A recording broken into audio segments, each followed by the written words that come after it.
What's up, guys? Welcome back to Engine25 Reviews. This is a show where we chat movies, TV shows, generally nerd out about stuff we think is cool. If you like that, hit that subscribe button, ring that bell, tell your friends. I'm doing my best to get episodes out at least bi-weekly, usually on Sundays. But if you ring that bell, you'll never miss one. We're available on YouTube, as video and also as audio podcasts on Anchor, Spotify, Apple Podcasts, Google Podcasts, Pocket Casts, and Radio Republic. Just search Engine25 Reviews, no space between Engine and 25, or hit one of the links in the show notes below. My name is Brandon. I'm your host. You can find me at Engine25 on all the things, sometimes with an underscore. Sometimes today we're talking Star Wars Andor on Disney Plus. But before we get there, I'm going to introduce our panel.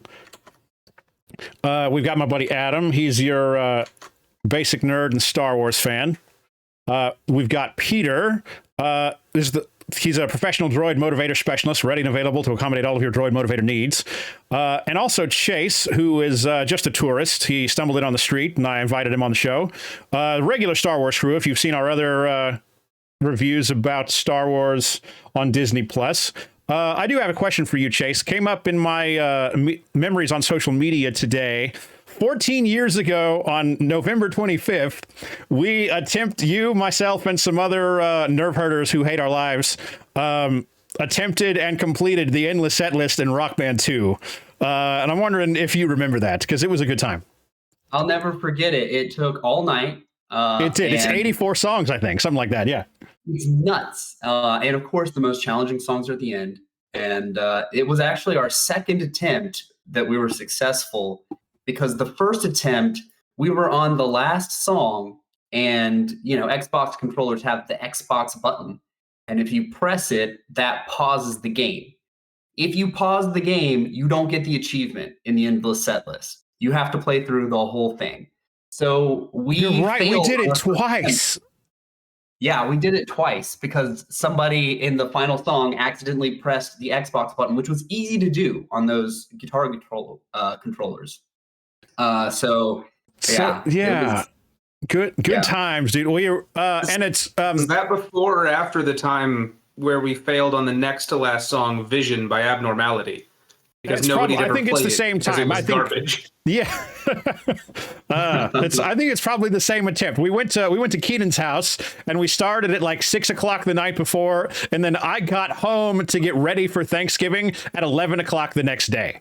So I went home, took an hour nap, got in the shower for 5 minutes, and went and had Thanksgiving dinner. That's it was a good time. It was a good time. How are you doing, Peter? Haven't seen you in a while. Actually, Chase either. But what's going on? Well, I spent the summer in the hospital. Almost died. I'm glad you didn't die. How'd that go? I am too. I mean, it went okay, and then there was Obi-Wan, and that really didn't help. So I was really looking forward to Andor. And I didn't know what to expect, and I'm glad we're talking about it today. Funny you mention that. Back when they announced like the Disney Plus Star Wars slate, like 2018, 2019, whatever it was, Disney Plus launched in 2019, so it's probably like that Comic-Con that year or whatever. Andor is the thing. Like the Obi-Wan show was the one I was the most excited about, but Andor is the one that had me like the most intrigued, because I really didn't know what to expect. We only have Andor at that point from Rogue One. And it was, that was the question mark. Like, okay, so they're filling this, and he says in the movie, I've been in this fight since I was 6 years old. So okay, maybe they're going to tell us what he was doing when he was 6 years old, or this show is even very unclear about how old he is. So like, there's a lot of filling in, and there we get some flashbacks and stuff with Cassian. But it was definitely the one where I was like, they could do something really special with this, because nobody knows what to expect from it. I would also say, like, in the lead up, it probably had like the least buzz online. Like, people like, why are they making a show about this guy? I don't care about this guy. Also, why did the Boba Fett show suck? I don't care. Like, it makes me care about this show about a guy I don't even know even less, because the other shows have disappointed people. By the way, I stand by that Obi-Wan is now required viewing for me, but that's a whole other conversation. I won't let someone watch Obi-Wan if they want to date me and get into Star Wars. I'm just going to pretend like that didn't happen. Dude, I love Obi-Wan and Little Leia. I love it so much. I'm an Obi-Wan fan. Me too. I mean, that's why I couldn't sit into that episode review with you guys, because I had nothing good to say. Yeah, Except well, I like Ewan McGregor. I didn't have all good things to say about it. I didn't have all good things to say either. I just think that when it hit right, it hit it nailed it. And there's definitely some stumbles. It's a little clumsy. There's a little, there's some weirdness, but when it gets it right, it gets it very right. I'll say this. If Obi-Wan were airing after Andor had come out, I think it would have really soured its reception, because it would have been so disappointing. Andor is from top to bottom. Well, I mean, and maybe I'm jumping ahead a little bit by. Oh no! Tell me what you think about Andor.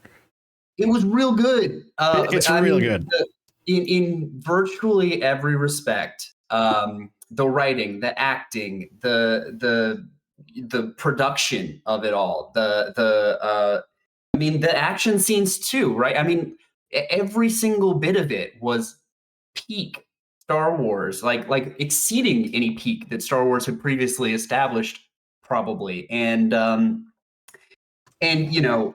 follow that up with Obi-Wan would have been like, oh, okay, well, maybe Star Wars isn't that cool. But right now I'm hyped. I'm like, can we get some more of this? Is this what Star Wars is going to be like now? I mean, they keep lately. They've been giving us a lot of Star Wars, and I like this particular Star Wars. It's one of the best Star Wars. You know what I mean? Like I'm right there with you. Adam, you haven't. Go, Peter. Well, my question is, do you think that the execs listen to this show? And if they do, I want to pitch a comedy style Star Wars with the X-Wing pilots pulling people over. Yeah. I would watch 30 hours of that. I could see them doing like the Star Wars shorts thing. Let me check in. I can see my subscriber list. Adam, talk about give me some general thoughts on Andor while I look up who listens to my show.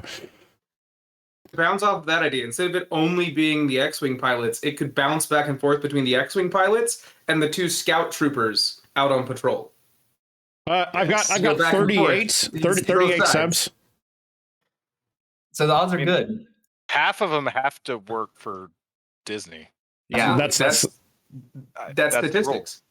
Well, I mean, I think that at one point in its production, the Solo movie was intended to be like a comedy movie, right? It was supposed to be like pretty light and fun, and it was revised to be more in the vein of the other Star Wars movies and kind of match their tone better, which I think was a mistake. It would have been a lot of fun to see why can't we do a comedy in Star Wars?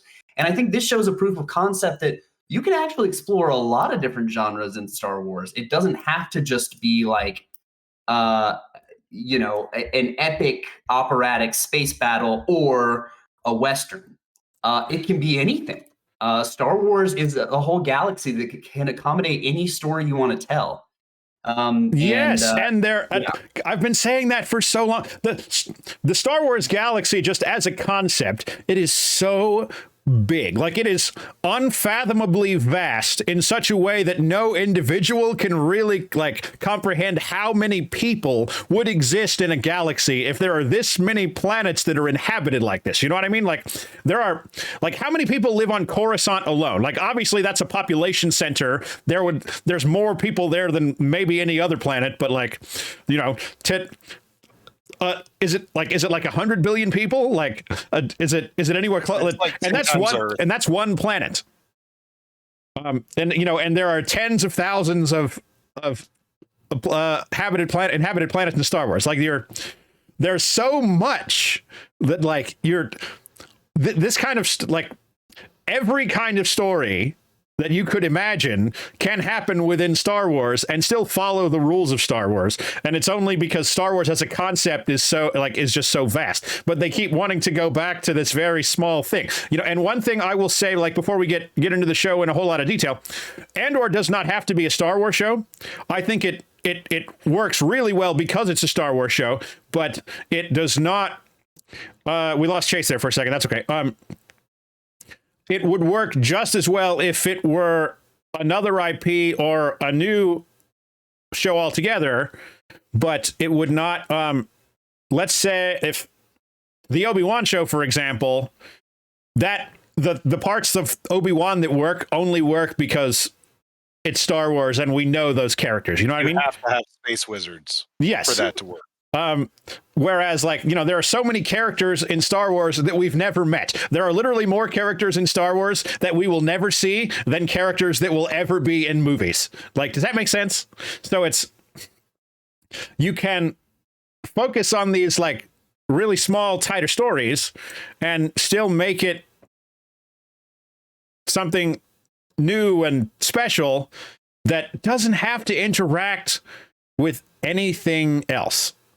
And they keep rubbing up against the Skywalker saga. Even I'm wearing a Mandalorian shirt right now. Even the Mandalorian, it dips its toe in the Skywalker saga. And not that I'm not going to tell you I wasn't cheering when Luke showed up at the end of season 2, but it didn't have to do that. And I don't.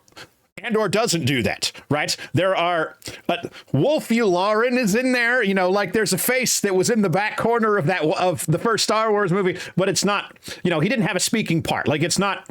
We are talking about characters that exist in the Skywalker saga. The Emperor is mentioned many times, but the Emperor has nothing to do with this story. And Luke Skywalker, other Jedi are nowhere to be found here. And that's, I just think it speaks to Chase's point is that, again, what I said, well, Chase was disconnected. There is more Star Wars that we will never see. There are more characters in Star Wars that we will never meet than characters that we will meet on screen or on the page, just because Star Wars conceptually is such a vast thing, and they keep going back and doing these stories that are very similar in tone and structure, where they can do what the universe has so much stuff in it that they can do whatever they want, and they don't have to keep going back to the same style, and they keep doing it. And I'm so glad that they didn't do it here. Awkward silence. Agree. It's really enriched our experience that that this is a diverse tone and genre piece.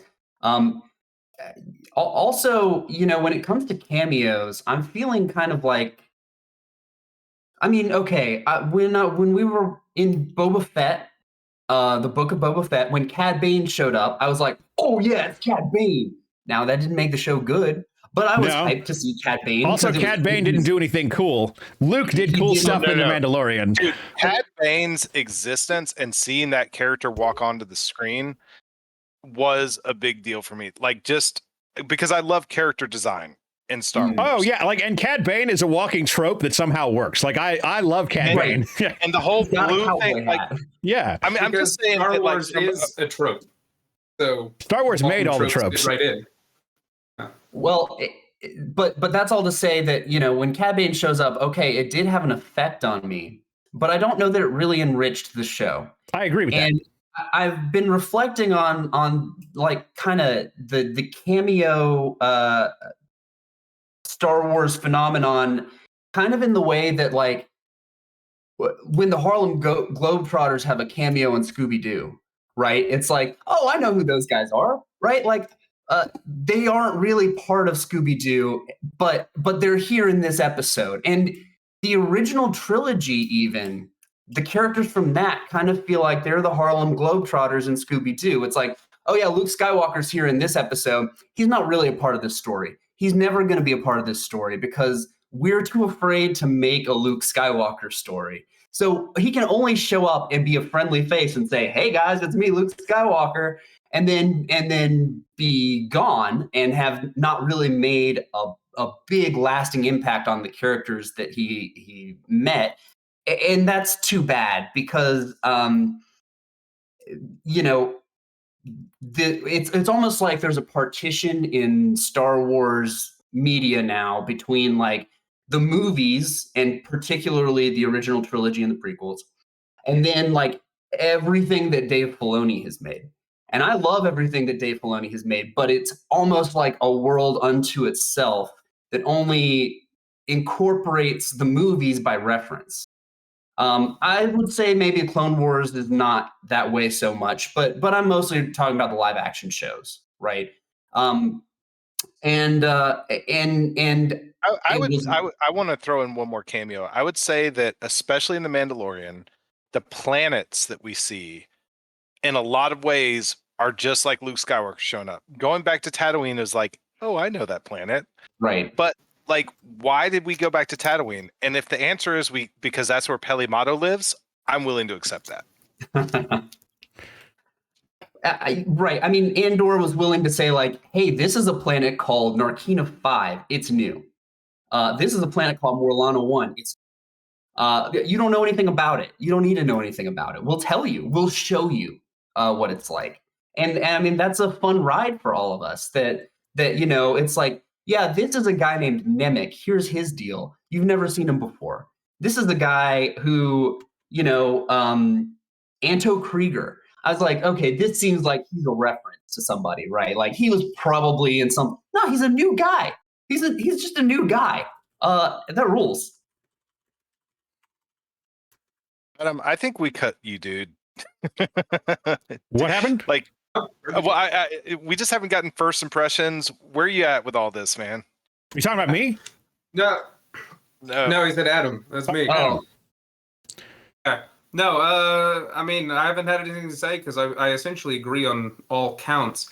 I've been saying ever since the show first came out, like screaming it on the mountains of everybody's Facebook statuses, that Andor is a perfect example of how Star Wars is a setting and it is not a genre.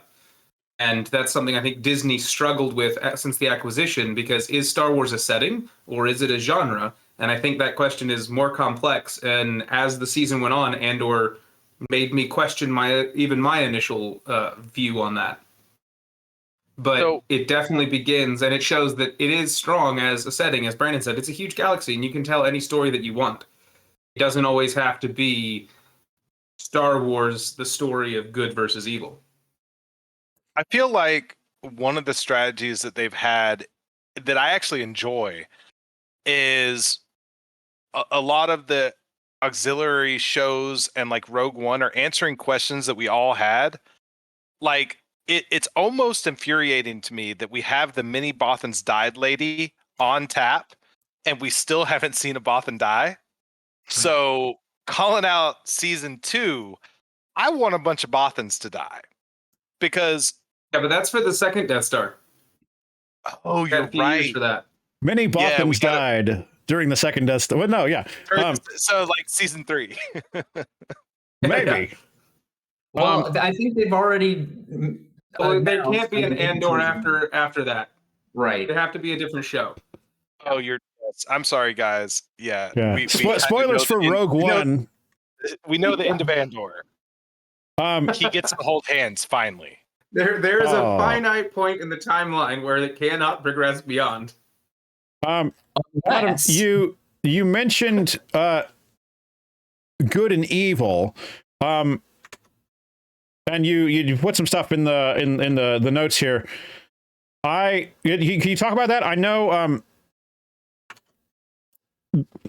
some of the Disney Star Wars material that has divided some of the fan base touched on the nature of good and evil and enemies versus allies in interesting ways before, and some of that was not well received. Since Star Wars was a thing, we've had this scum and villainy, like this gray area where there's bounty hunters and stuff. But anytime we really try to explore that, people get annoyed by it, or like the good and evil is definitely core to what Star Wars is. But I think that there's so much more to it, and I think I was wondering if you had anything to say in that regard. Yeah, go ahead. That's where most of my thoughts today leading up to this were. That's why I added a bunch of notes about it. But I think, especially with the sequel trilogy, something that Disney tried to do is, I guess they tried to mature the story of Star Wars and make, like, try to say, oh, look, the good guys aren't always good. They do some bad things, which becomes a problem because then that also means if the good guys aren't always good, then that means the bad guys aren't always bad, which we've already established in Star Wars. That's why you have salvation arcs. But bad guys are only ever not bad when they turn good. And that's why every evil character that we focused on in any Star Wars as a protagonist or an antagonist who eventually becomes a protagonist turns to the good side. That's Agent Callus. That's what's her name from Battlefront 2. Like all of the significant Imperial characters eventually turn to good, and I think that's fundamental to what Star Wars is, and I think that's something Disney struggled with. And Andor really knocked out of the park in that the core conflict of good versus evil, there is a very clear line. There's no shadow between the light and the dark. There is a line, and there is good and evil. And an individual character can make choices to cross that line. And, for example, that's what a lot of the characters in Andor are doing. And they realize that that's probably damning, and there might not be a place for them in the galaxy they're trying to create. But that doesn't sully the light or save the dark. Those two sides are still diametrically opposed, and only the characters can start crossing that line. And I think Disney tried to do it a little ham-handedly in the sequel trilogy with like Luke Skywalker, and kind of gave him a gray storyline. But Luke isn't a character, Luke is an icon. And I think that's why so many people were offended by that. Like, a character like Cassian Andor can toe that line or cross that line. But Luke Skywalker, he towed that line once, and he won. He is an icon of the light. But we're not here to talk about The Last Jedi. I don't want to make this a thing about The Last Jedi. I will just add that, like, same movie, Benicio del Toro does this whole thing where, like, okay, he helps the good guys a little bit, and then he helps the bad guys a little bit, and then he points out that all of these rich people are rich because they've sold weapons to the Empire and to the Resistance. You know, and that's we get a lot of that, like, high society kind of life where these people are. In Andor, we get some of this, like a lot of this high society kind of life surrounding Mon Mothma, and the people she works with are all rich because they're bastards, you know, and they're some of the, you know, she's financing the what exists of the rebellion at this point. She's kind of trying to bankroll it, but she's also, you know, she's playing it close to the chest and trying to do her thing. But she knows that she's surrounded by people who will not necessarily that they're evil people or would do evil acts, but or that they would commit evil acts like murder or whatever, but people that will benefit from the Empire staying in place. So they're not in a position to like take action against the Empire, because if the Empire goes away, it hurts them, even though they wouldn't necessarily fight for the Empire's cause, if that makes sense. You know, and there's a lot of that in this show. Like, so we were talking about Cassian before. I kind of to pivot it around Mon Mothma, but I think like they're developing themes that were clumsily introduced in The Last Jedi and making them make more sense and developing it in more detail. That's why I said, like, in The Last Jedi, it's really ham-handed, because when Benicio del Toro's character brings that up, it's not he's like, oh, look, these people work for both sides. It's not one character or another. So what Andor does right is, at its core, this story is how each one of those characters negotiates walking up to that line between light and dark. Hard choices. I mean, and Benicio del Toro was like, the light is sometimes bad. Which, the good and the evil can't be the other things. We like to think Andor's a good guy, but like he commits straight up murder. Sometimes it's an accident, sometimes it's not. That's just it. I think it's so interesting the way that you're approaching this, because it's quite different from how it occurs to me intuitively. Oh, please. I don't disagree with a lot of what you said, but I feel like the story of Star Wars in the original trilogy, certainly. It's a story about good and evil. It's very archetypal. When you get to the prequels, that's when actually Star Wars stops being so cut and dry about good and evil, because you have characters like Anakin who we see are doing bad things for not terrible reasons, right? He's like, yeah, I slaughtered the whole, like, all the sand people. I killed them all real dead, but they had my mom as a slave. And it's like, well, okay, like they had kidnapped your mom. And he's also like, also I'm harboring resentment for the Jedi because they didn't let me go save my mom earlier. And it's like, okay, well, the Jedi in a standard black and white story, the Jedi are just the straight up good guys, but it sounds like they made a mistake here. It sounds like they are misguided and they are leading Anakin away from what he intuits to be good. And we see that develop further with Padme, where he's like, I want to save Padme. And the Jedi's like, nah, dude, like don't even care about people. And it's like, well, maybe the Jedi are wrong about this. And Anakin is coming at this from a place of love and wanting to do something good, but maybe in the wrong way. And so I think we're seeing blurred lines there in the prequels, about who is good and who is bad and why they're doing bad things for good reasons, perhaps. And I think nothing illustrates that better than the fact that the Republic and the Separatists are run by the same guy. I mean, to whatever extent this is a story about good and evil, who are the good guys and who are the bad guys when it's one puppet master behind both armies? I think it kind of is already making this statement that maybe they're not so different.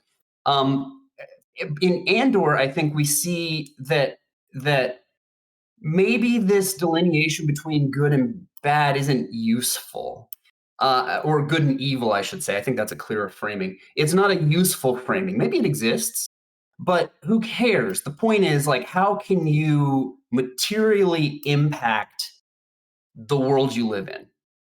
Are you going to dip your toe in the dark side to do it? Maybe. What is the dark side? Can you make life better by doing it? You know, that's the more important question. And it's not so much about how this affects your alignment points in like a Mass Effect or KOTOR way. And I mean, it's an interesting discussion to engage with in Andor. And I think Andor handles it artfully. And I think Luthen is a great kind of vantage point for this discussion, but we haven't thrown up a spoiler tag yet. And yes, because that's we're gonna talk about Luthen when we get to that point in the season, because that's Luthen is Luthen toes the line for sure. He doesn't toe the line. He's on the other side.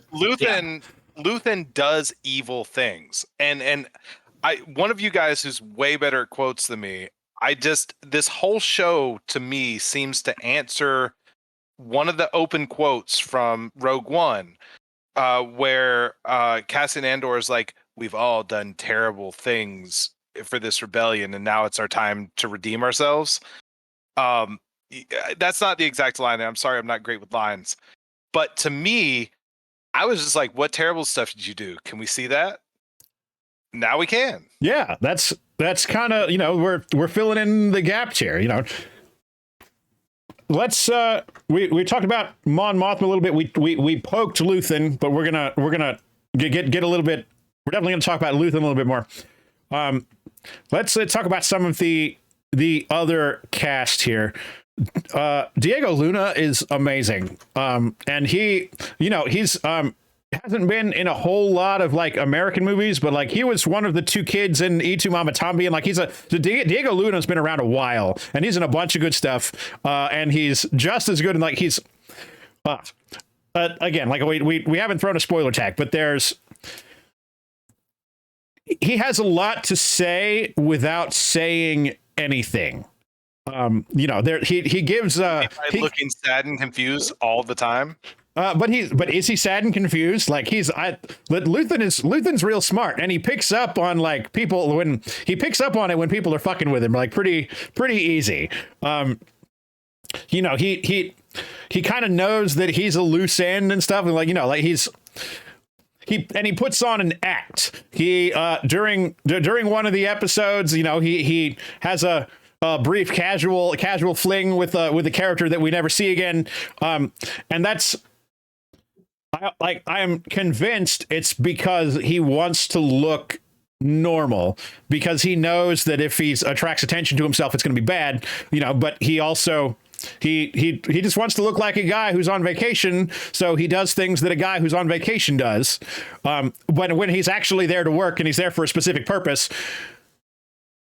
And Diego Luna kind of he walks both sides of that very well, I think.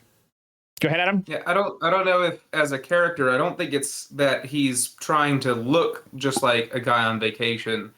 I think his motivation for the first half of the series, in very general terms, is trying to get away. And in that half of the series, his response to get away is to just get away and be normal. It's the realization later that you can't just get away. Yeah, the Empire's not going to allow that. Okay, since we're talking about the first half of this season, hold on. Well, this is okay. I'm sorry. We will talk about spoilers. I go on. Okay. I know, and it's like it isn't a spoiler. I have a genuine question. Yeah, please. That I want to ask you guys later. I can wait, but it's about the first couple of episodes and something that I don't understand. Okay, got it. We'll certainly come back to that. Remember it. I'll drop a note in here. But there are some other things I want to talk about, and for some of these characters, it'll definitely be easier to discuss in spoilers. I hope you didn't hear that. I just smacked the microphone. One thing I do want to talk about that we can keep kind of general, the production design of this show, and the look of everything, but also like the technical design of this show. You know, like it is different than it's so Star Wars, but it's also so different. I know Peter has some stuff. Peter was just showing a cool thing. Peter, put some cool stuff back on camera, and I'll give you the single and tell us about it. All right.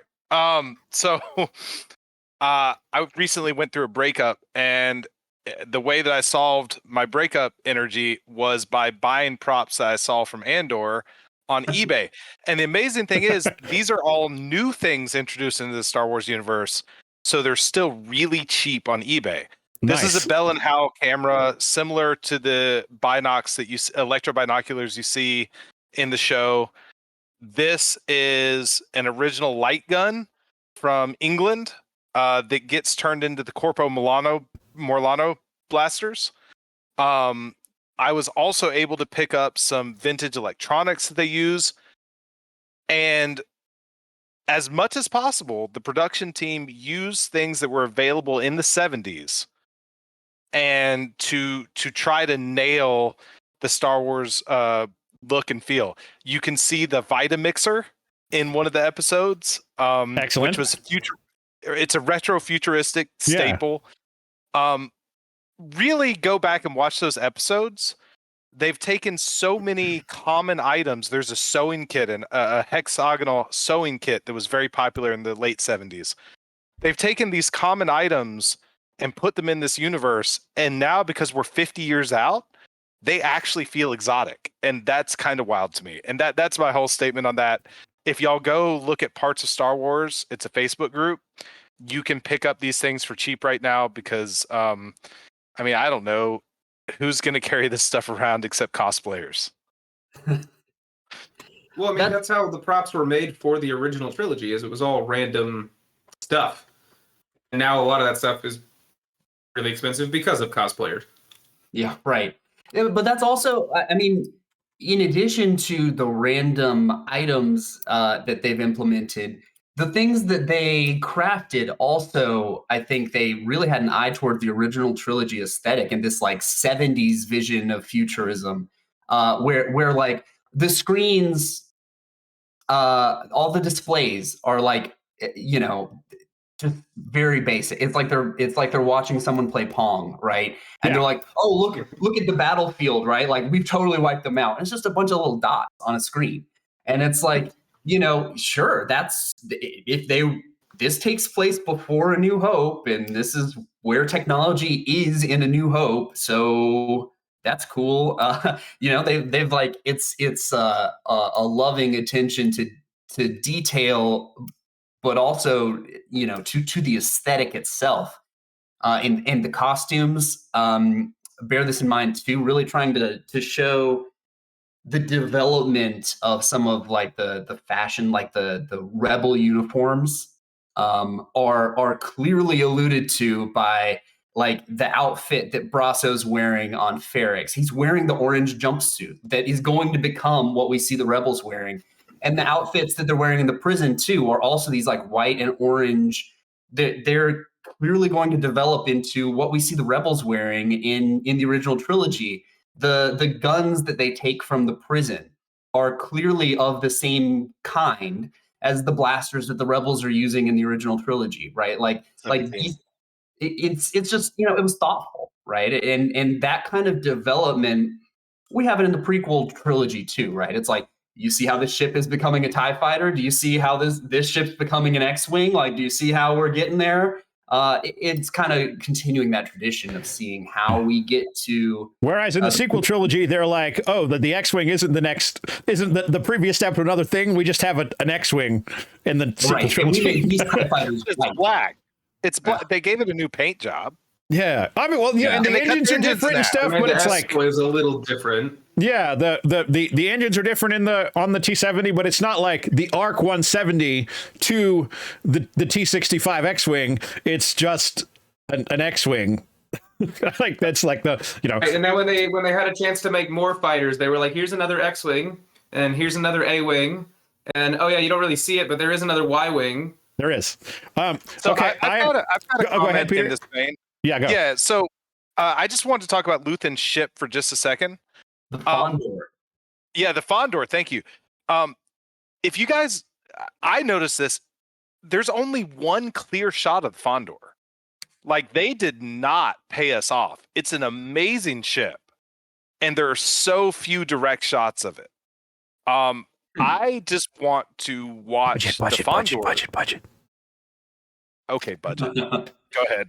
All right, that's a fine answer. I'm willing to take that answer. Yeah, and it's not that I disagree with you. Like, it's a very cool ship. Like, and Adam and I used to play Star Wars X-Wing, the tabletop game, and that is something that I want a little miniature of to put on my shelf. Now,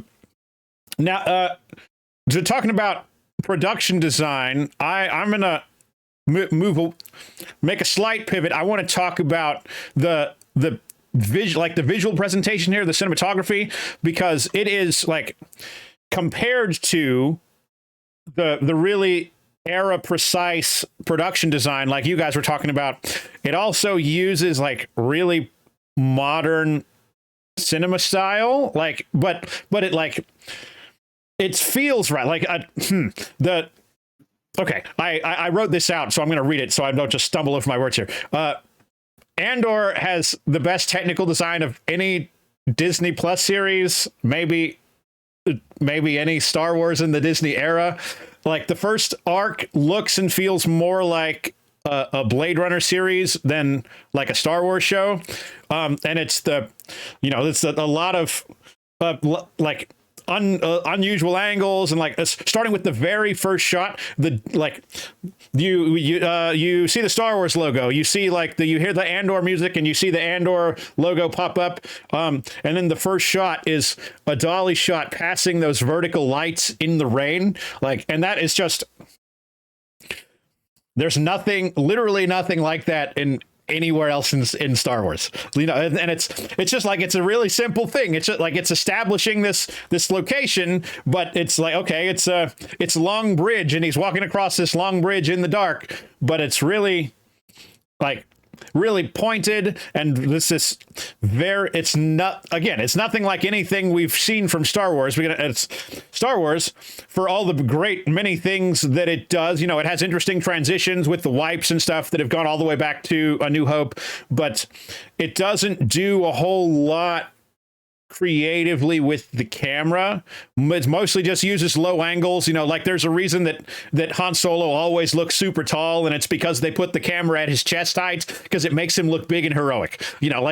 But that's really, really basic. And it gets the point across, like Han Solo's a super cool guy and he doesn't think he's a hero. He's this like scoundrel dude. But we all know that in his heart, he's a hero. And they tell us that from very early on because the way they film him. But they don't do that with Andor. Andor doesn't. He's not standing on camera like this big superheroic dude. He's, Chase, it looking like you're about to say something. Well, I mean, they're able to create so much tension in this way. Right? I mean, I'm thinking about like the Eye of Aldani, where it's not a spoiler to just say, I guess, that there is a TIE fighter in it, but there is a TIE fighter. Actually, there are several instances of a TIE fighter just flying by. Adam dropped in the notes, there's this phenomenal shot where they're passing through the eye and the TIE pilot is boarding his TIE fighter. And Adam says it's straight up the best single shot in Star Wars. It's so good. And that's what I thought of first. But then thinking of that made me also think about how earlier when the crew they're still kind of doing recon, they haven't started the job yet. And TIE fighters are just like flying by, just doing drive-bys, on patrol, just doing their thing. And it's one TIE fighter, and they're terrified of it. It's terrifying, and you can't the noise, get that.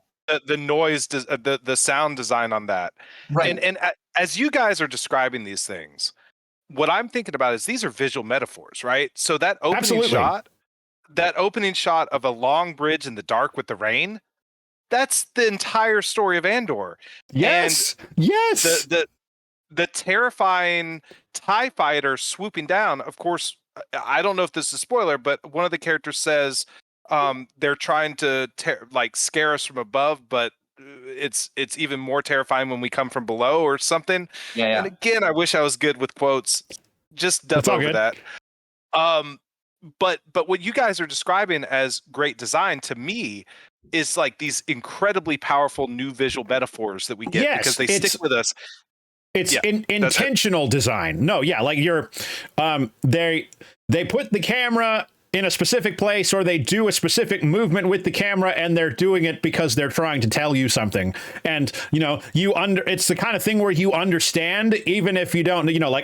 Camera work and photography, that's like my whole life. So I pause and go frame by frame and look really closely at these things. But that's I focus on that and try to find it. But the most important thing is if you don't noticing it, if you're not noticing it, but you're understanding it anyway, it's very subtle. It doesn't really draw attention to itself, but it's telling you a lot of information very deliberately, and nobody's saying anything when they do it. And that's. I've never been afraid of a TIE fighter before.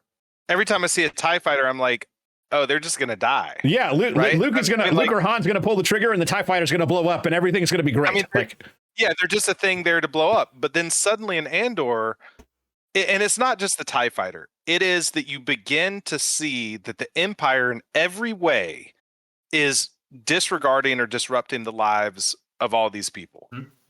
Absolutely. Because I've never fully understood until Andor why people hated the Empire so much, right? We knew we were supposed to. We knew that the Emperor was evil, but in a galaxy with billions upon billions of sentience, they don't know the Emperor. What they know is that, I'm not allowed to talk about the people of Aldani yet, am I? Go ahead.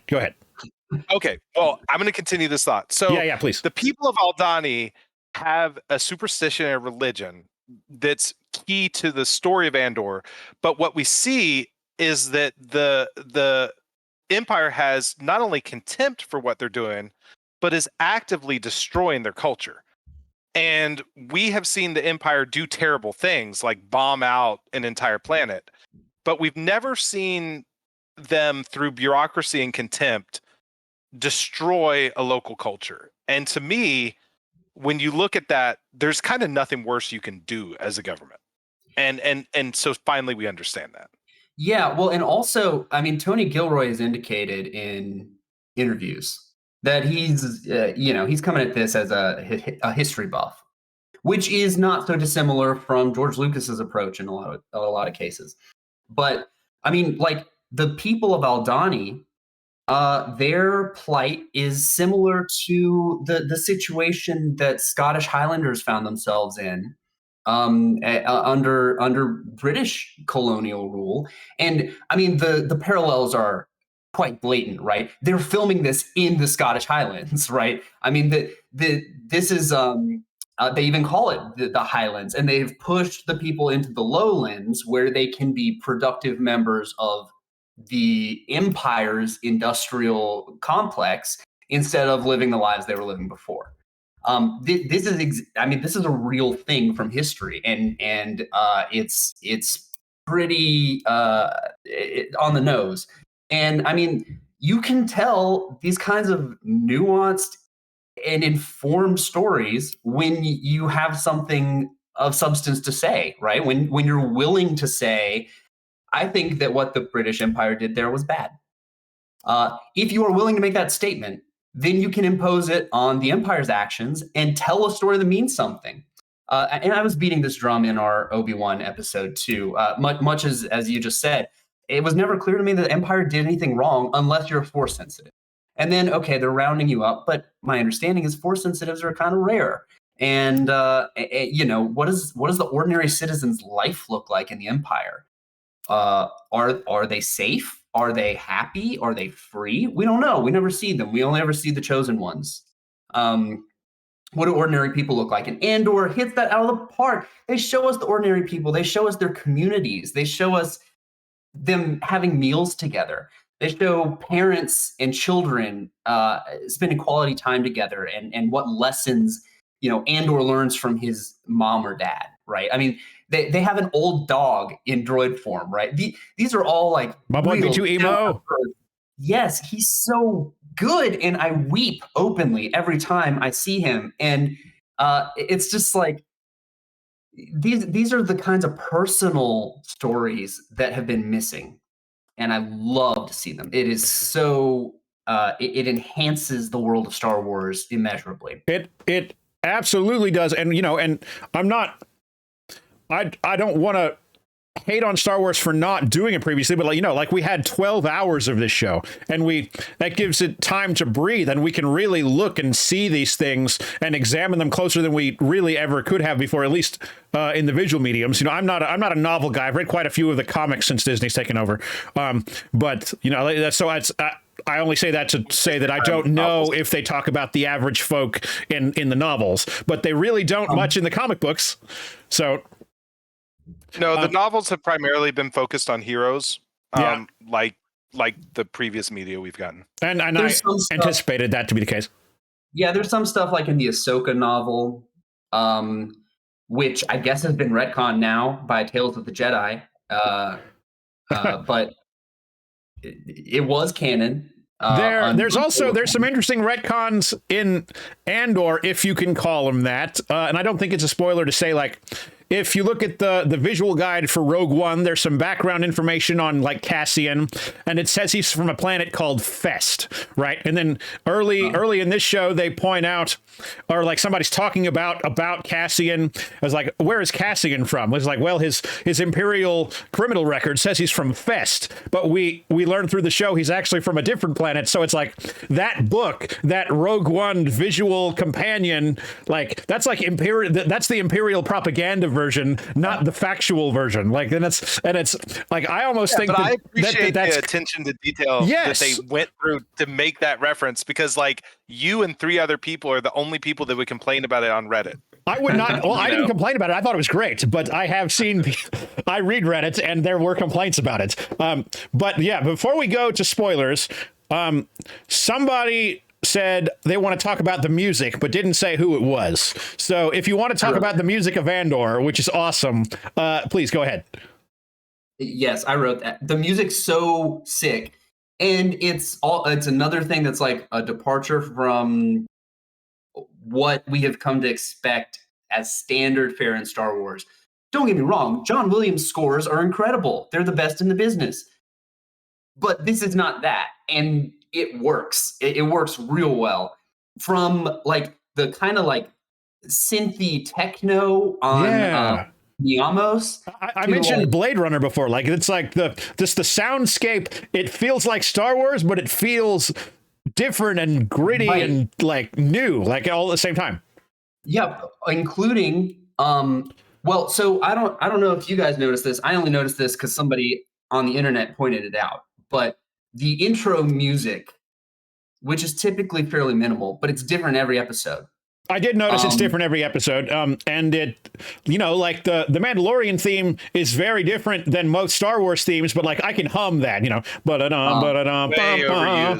it's, yes. And with this, has like, anyone made a supercut? I bet a supercut of the Andor intro music makes like a nice thing. Yeah, and you're probably right. And I didn't mean to, I'm sorry to interrupt, but just pointing out that, you hear that Mandalorian music every episode. And with this, we see the planet, like the intro video is kind of the same, but the music's different every time. Go ahead, Chase. I think that suits each show. The Mandalorian theme should be the same every episode because he's on the adventure of the week. It's that kind of show, and that's fine. It's like, what's he going to get up to this week? That's no problem at all. Andor is very much changing throughout this show. Cassian is going through his mind is being changed. His experience is being changed. We get from the beginning where he's like, look, I'm just trying to like get by and, make it from one day to the next to, ultimately we know he's going to become like a super spy for the rebellion, right? And so this is the story of his buy-in to that. This is all about a transformation and not just of him, but also of the Rebel Alliance itself. But I mean, the music mirrors that, right? Like when things are looking pretty glum and everybody's in prison and there seems to be no way out, intro music's a downer. When people are full of hope, the music's more uplifting. And then in that last episode, the music is the funeral march, which itself is just incredible. What a sequence. I mean, we'll get to that last episode. There's plenty to talk about there. What a ride. But I mean, what a great way to use music, not even just as background music, but as part of what's happening in the narrative. To really set the stage. And I was on the edge of my seat, and the music was a big part of that.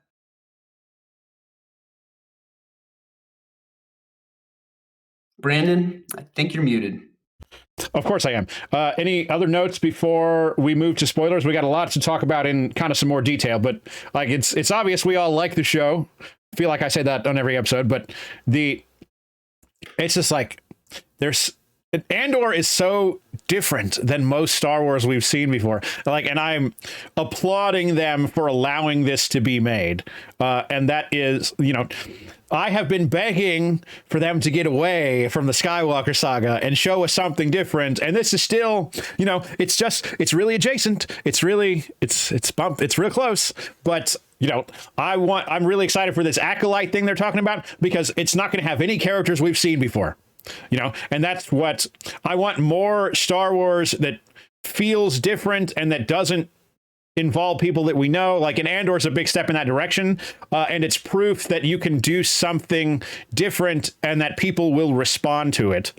I love the show. The show would be good were it not Star Wars. And even some of the other Star Wars TV that I have liked, I don't think that it would work if it wasn't Star Wars. So that's it's good TV. People should check the show out. Okay. I've thrown the spoiler button. Feel free, we can now talk about anything we want. I want to spoil the heck out of the first 3 episodes. Please do. And before you get there, the first thing that happens, well, we've already talked about the lights sliding by. The first scene, Cassian walks across a bridge and he's going to search for his sister. And where he goes into a thing that it's heavily implied that this is a brothel of some sort, and it's in Star Wars. It's in Star Wars. It's in the first 5 minutes of a Star Wars, and it's on Disney Plus. And he walks into, they don't say it, but like there are women who are like almost subtly sex workers. In episode 3. They did? Okay. So, they did. Yeah. I don't remember that. Please go ahead, Peter. again, I'm bad with names, but I want to get back to that first episode in just a second. Yeah, go. But Cyril, when he's talking to his boss, says, and they were in a brothel, which we're not supposed, or pleasure house. It's some euphemism for brothel, and at a price that they shouldn't have been able to afford. When his boss is walking through it, no, they call out that it was exactly what you thought it was in the first scene. Like, and it's not like this is halfway through episode 6. This is someone will turn on Star Wars, and it's the first thing that happens. Okay, but go ahead, Peter. This is burning me. This is the only thing that kills me about Andor. He's looking for his sister for the first 3 episodes, and then he's not. And it's like looking for a sister gets him into the trouble that we had to have Andor, but okay, A, why? There's all sorts of trouble to get into. And B, why did we drop it so hard? And I'm going to leave it there because I don't have answers. It was dropped so hard, I had forgotten that he was looking for his sister until I was reading the notes for this episode today. And you mentioned that he went to the brothel looking for his sister. Yeah. I mean, I think obviously we have a season ahead of us, right? Who knows what's going to happen? There's a real Chekhov's sister kind of situation here, but it's like it also kind of works for me that people are going about their ordinary lives, and for Cassian, that is looking for his sister, and the Empire won't let you do that, right? Because you're going to cross paths with them because they're everywhere, and they can't leave you alone. There's a big theme in this show of the Empire it can't help itself but tighten the grip, to use Princess Leia's terminology that she says to Tarkin. They can't help it every single time, and every single time they do it, they fuck up. Like every mistake the Empire makes is because they went too hard. And Nimic explained in the last episode, well, they're doing that because they have no choice. Their rule is unnatural. They can't not. Right. This is how they have to impose themselves, where normally they shouldn't be allowed to exist like this. So they have to overdo it every time. And yeah, right. This is just an example. The first example of Cyril Karn being the embodiment of that, right? Like he's like, no, we can't just let him go. We need to tighten the grip. And it's like his boss is like, don't do it. Don't tighten the grip too much. It's not worth it. And wouldn't you know it, it wasn't worth it. And that continues to be the case throughout. I want to call out something about that, Chase. So before we started filming, I mentioned this thing. There's a mental situation called limerence, and it's an obsessive love, but it's also related to people who are just obsessive. And I think it informs the whole character of Cyril. Like, why would someone be like him? And it's because he has this mental illness of obsession. And what's interesting is, from what you're saying, it's almost like that gets connected to all of the Imperial, that they have a mental illness of obsession where they just can't let it go. Sure. I think Cyril is my favorite part about Cyril as a character is that obsession. And I could be wrong. Obviously, I didn't write the series, but I think it serves very well as a very meta observation of Star Wars as a whole. Because there is a sect of Star Wars fandom who are very unironically fans of the Empire. Like, right. Not just, they look cool and stuff, but they actually like the Empire. And we finally saw one of those.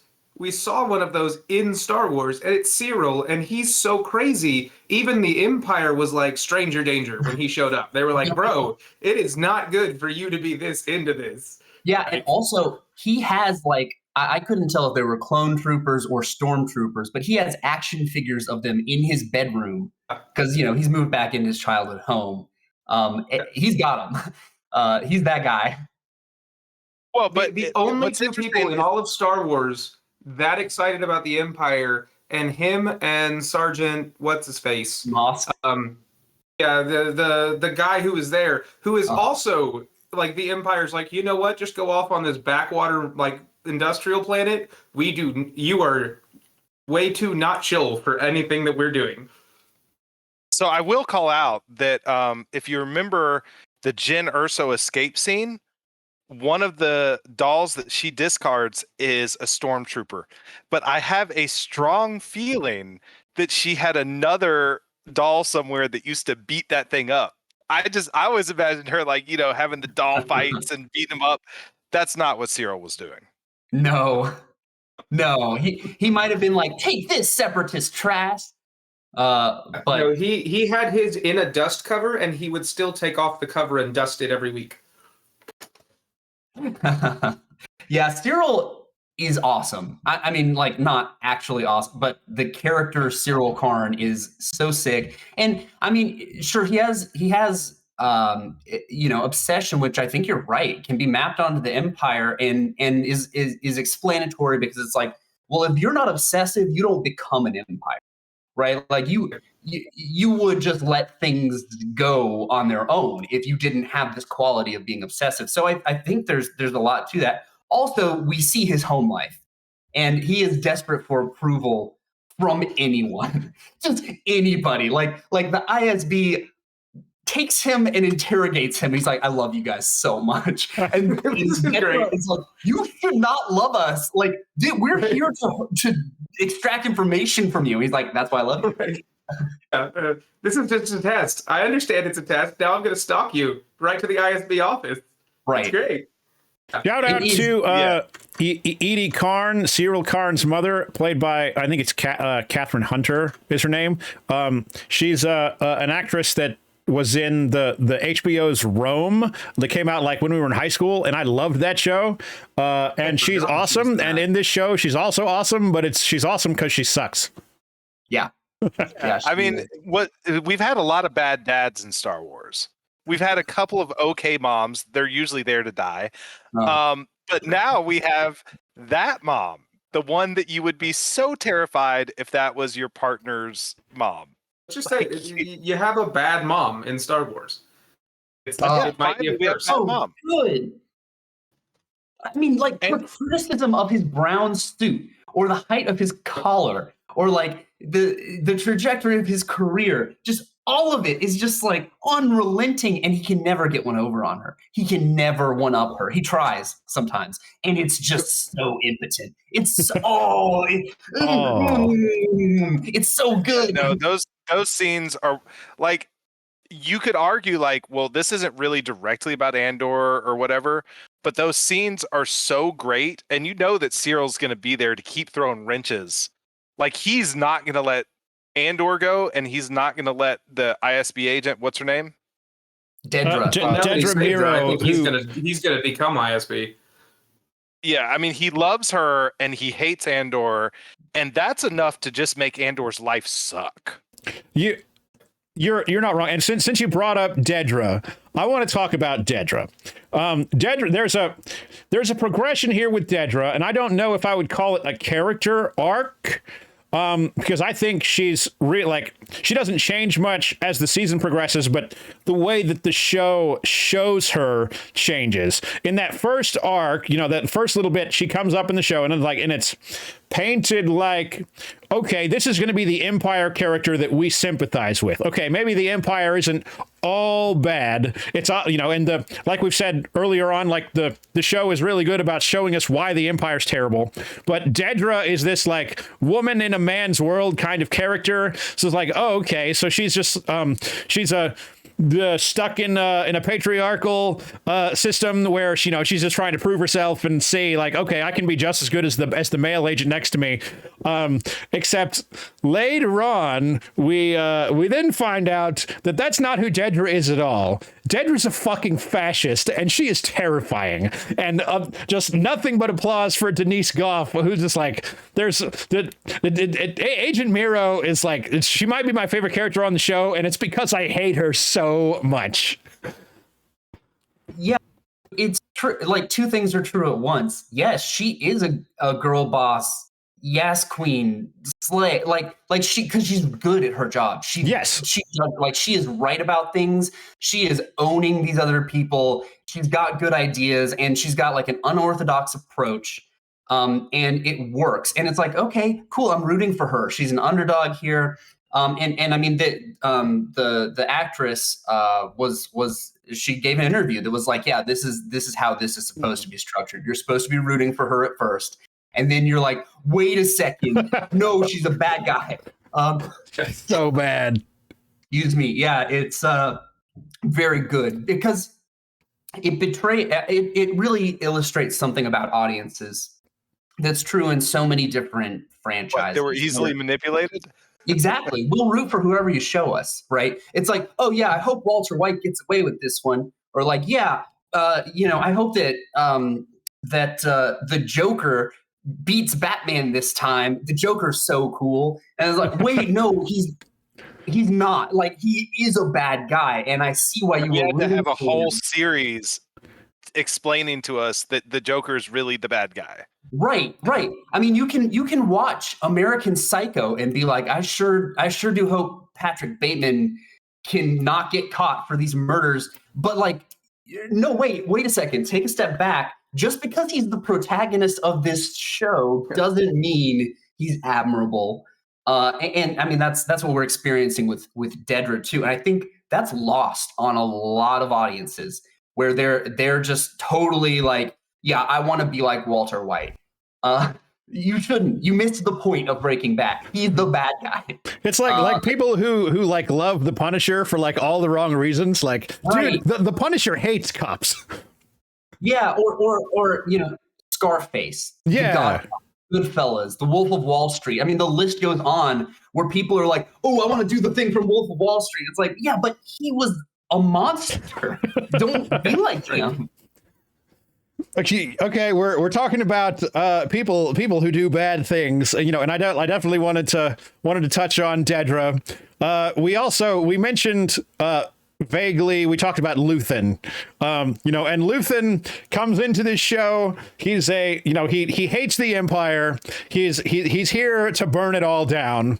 And Luthen doesn't care what happens to people who he sends to the front lines because, and I think he even says it not so like subtly, like, oh, we lost 80 people. Okay. Why does that matter? Like, because there's the end goal is so much bigger than one man who gets shot in the process, and it's not, we talk about Luthen, Peter, you're or no, Adam, you haven't talked a minute. What do you, Adam. I know Peter. Because I looks totally jive for that. Here you go.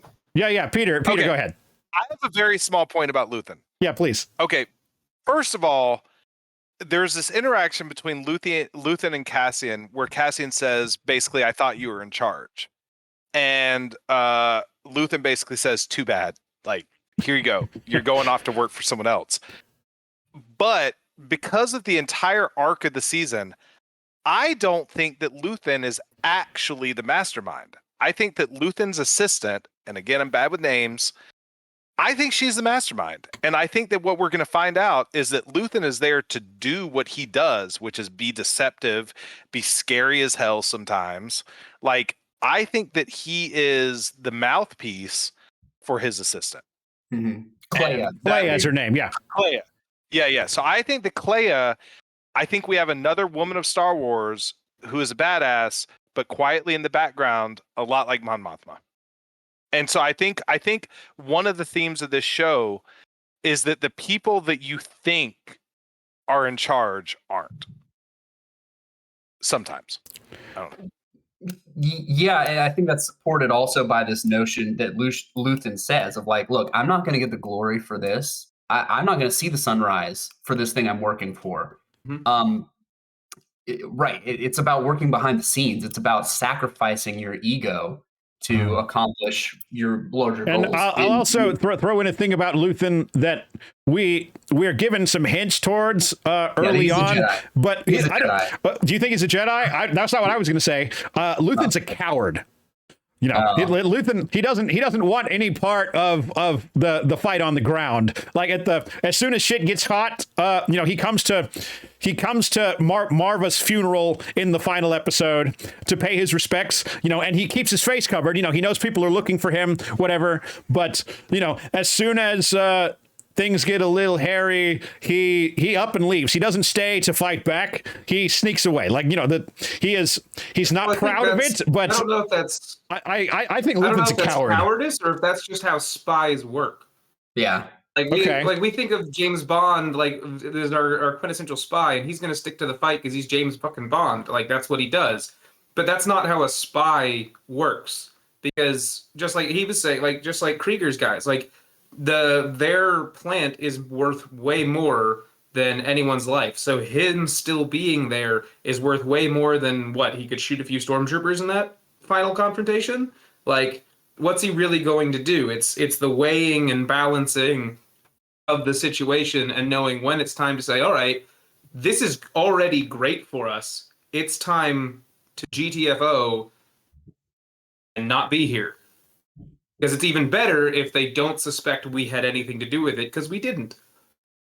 Which is another thing informed by history, right? I mean, you know, like in World War II, the Allies cracked the code, the Axis Enigma code, but they couldn't act on every piece of information they had, because then they would lose the most valuable resource they had, which is that they knew all the plans and everything. So people died. They were thrown to the wolves because you can't blow your cover. I mean, there's another thing. It's a real thing. I want to call out a historical reference there, Chase, that is directly related to that. So when the ISB agents allow the dead rebel to like go through to the rest of the Empire and everything without telling the rest of the Empire and without to see what all will happen, there was I don't remember the name of the historical moment, but it was British intelligence. They packed a bunch of fake secret documents in a dude's suitcase and threw him out of a boat in the hopes that the Germans would find it and think that we were invading Greece instead of France. And it worked. So I do like you I think it was you who brought up the Scottish Highlands kind of thing. I think that they're mining a lot of obscure British history for good examples of some of these things. And that's why it feels real.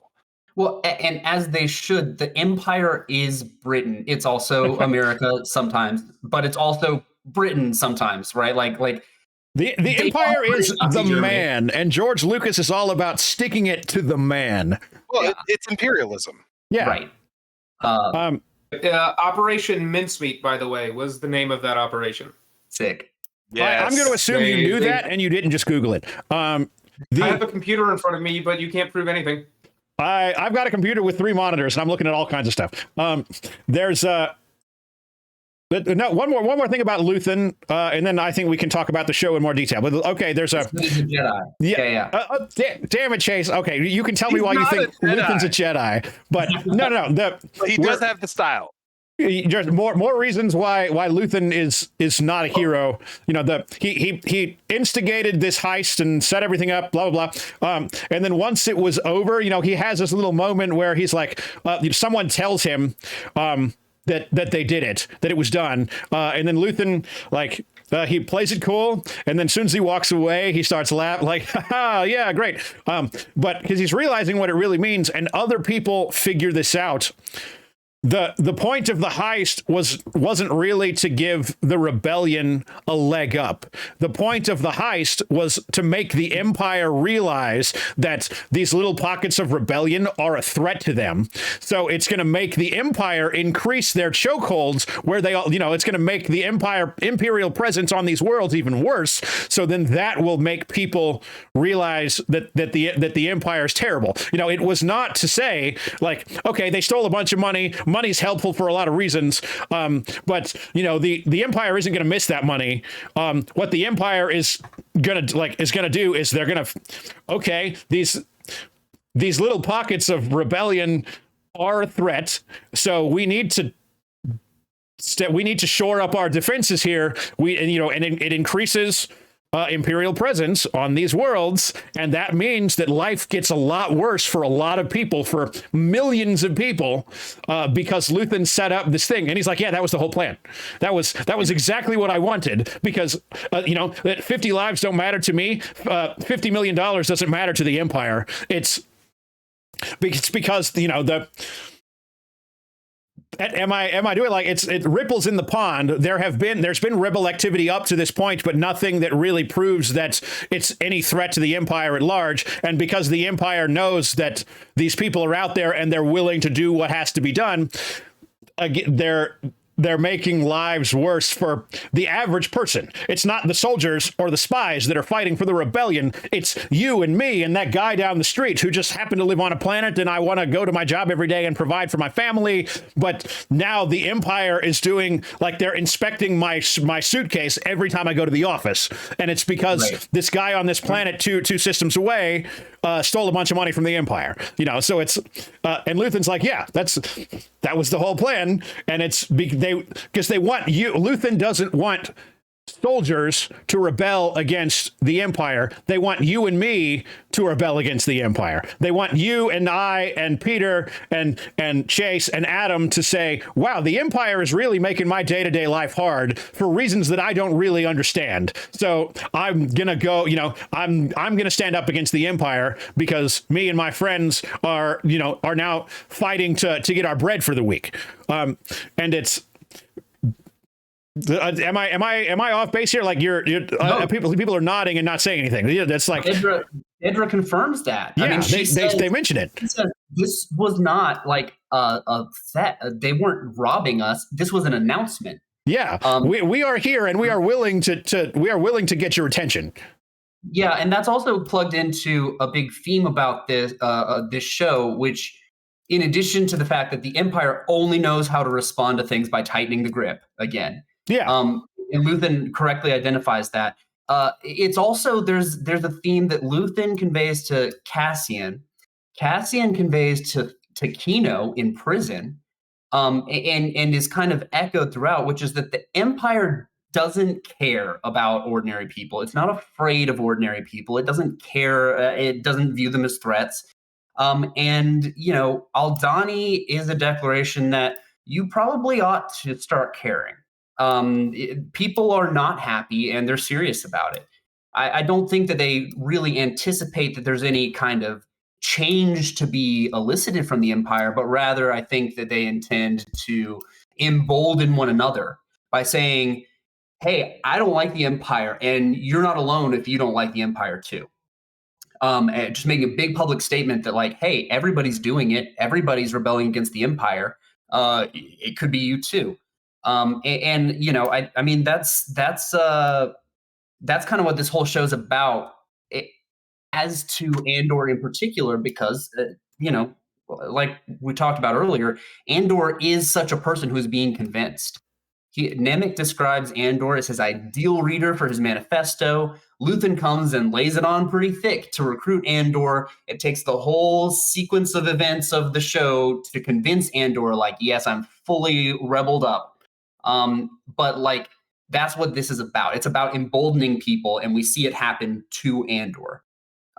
So yeah, I mean, Luthen's plan is good, but he's doing it in a pretty dark side way for a Jedi, because he is a Jedi. And I say that like mostly joking, but also not totally joking. There are subtle hints there that are far from, dispositive, but they are nonetheless interesting to think about, because Luthen looking at Luthen's monologue to his little ISB boy. He talks about, like, what have I sacrificed? I've sacrificed like my inner peace. I've sacrificed my morals. I've sacrificed like everything I believe in so that we can beat these guys. I'm using the tools of my enemies to beat them. And like, that means I'm damned, but it's okay. It's for the greater good. Well, if you're a Jedi, then you would have a real problem with doing dark side stuff, right? You would be using the tools of the Sith, but he's saying, like, okay, well, whatever. Like, the Force can be mad at me, I guess. But like, this is what I gotta do. and he wears all black all the time, and he's a really good pilot, and he carries a walking stick around him that's kind of suspicious. He doesn't like people checking out, and there's some other stuff too. I don't think he's really a Jedi, but what I do think is interesting is where are the Jedi in the rebellion? We know that Yoda is hiding, Obi-Wan is hiding, Ahsoka's not a Jedi. Jedi can't do this job. And so if there were a Jedi who found themselves interested in overthrowing the Empire, they can't do it. They won't do it. They would have to sacrifice the Jedi code. They would have to dip into the dark side, as it were, or become a rogue in order to do this. And if Luthen is a Jedi, which is, again, a joke, then that's what he would have to be doing. He would have to be making that sacrifice. He would have to be willing to fall on the sword and say, I'm doing the wrong thing so that this can end. And that would make him actually very important in a way that, like, imagine if Yoda were on the scene. Yoda's leadership and his ability and like his wisdom and everything could be applied helpfully, but he's a non-factor. And so whether Luthen is a Jedi or not, it illustrates that sometimes you have to sacrifice some of these ideals that you hold so highly. And we see the same thing with Mon Mothma, right? Where she's like, Quote out there. What's that? Can I throw the quote out there? Please. I'm damned for what I do. My anger, my ego, my unwillingness to yield, my eagerness to fight. It set me on a path from which there is no escape.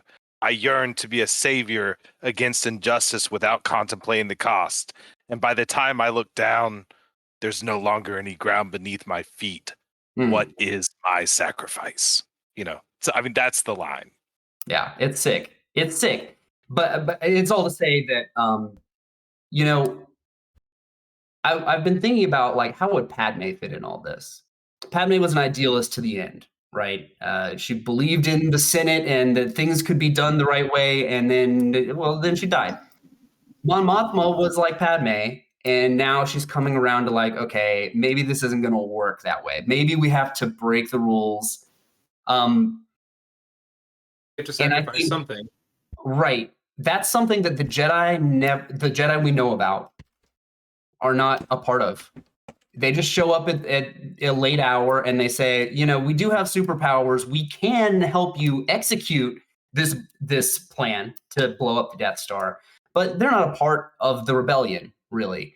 And it's because it's incompatible with the Jedi Code to, like, fight for something, to care about something. Except, I guess, when they were just the military arm of the Republic, but now they're not around to right that wrong. And I think that makes them the cowards here more than Luthen. I think, well, it would be interesting if Luthen did turn out to be a Jedi, because that would mean that we have a new complex type of Jedi that we haven't seen before. And a Jedi who isn't focused on just being a Jedi. And I think that would be interesting. But more importantly, I think if he were a Jedi, it does a disservice to every other character in the galaxy. Because otherwise, every time we have a character who talks about sacrificing their morals, then he must be a Jedi. So the Jedi are the only people in the galaxy who can have morals that they need to sacrifice? This isn't that kind of show, really. It's not the kind of show where it's going to be like, oh, he was a secret Jedi. But it's more just a fun. It was until just now. At least I hope it's not that kind of show.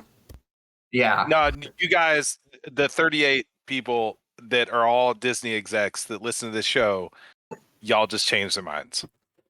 They just threw out the last half of season 2 where he pulls out his lightsabers. Season 2, they're like, hey, no, we got to scratch that. No lightsabers. Yeah. Well, I mean, he's already had a lightsaber essentially on his ship, so that's a thing. I mean, his ship rules. His ship rules. Too cool. I mean, on a sci-fi level, I have significant problems with melee combat on a starship, but Star Wars isn't sci-fi anyway. It's space fantasy. Everything's fine. Yeah. Yeah, but also, bro, it has lightsabers on the side of it. Yeah, no one expects a ship with lightsabers.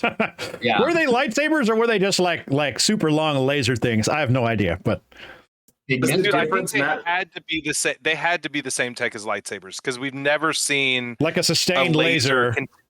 Yeah, that doesn't exist in Star Wars, so it basically had to be lightsaber tech, and he just cut people down with his ship, which is not helping my case that he's not a Jedi.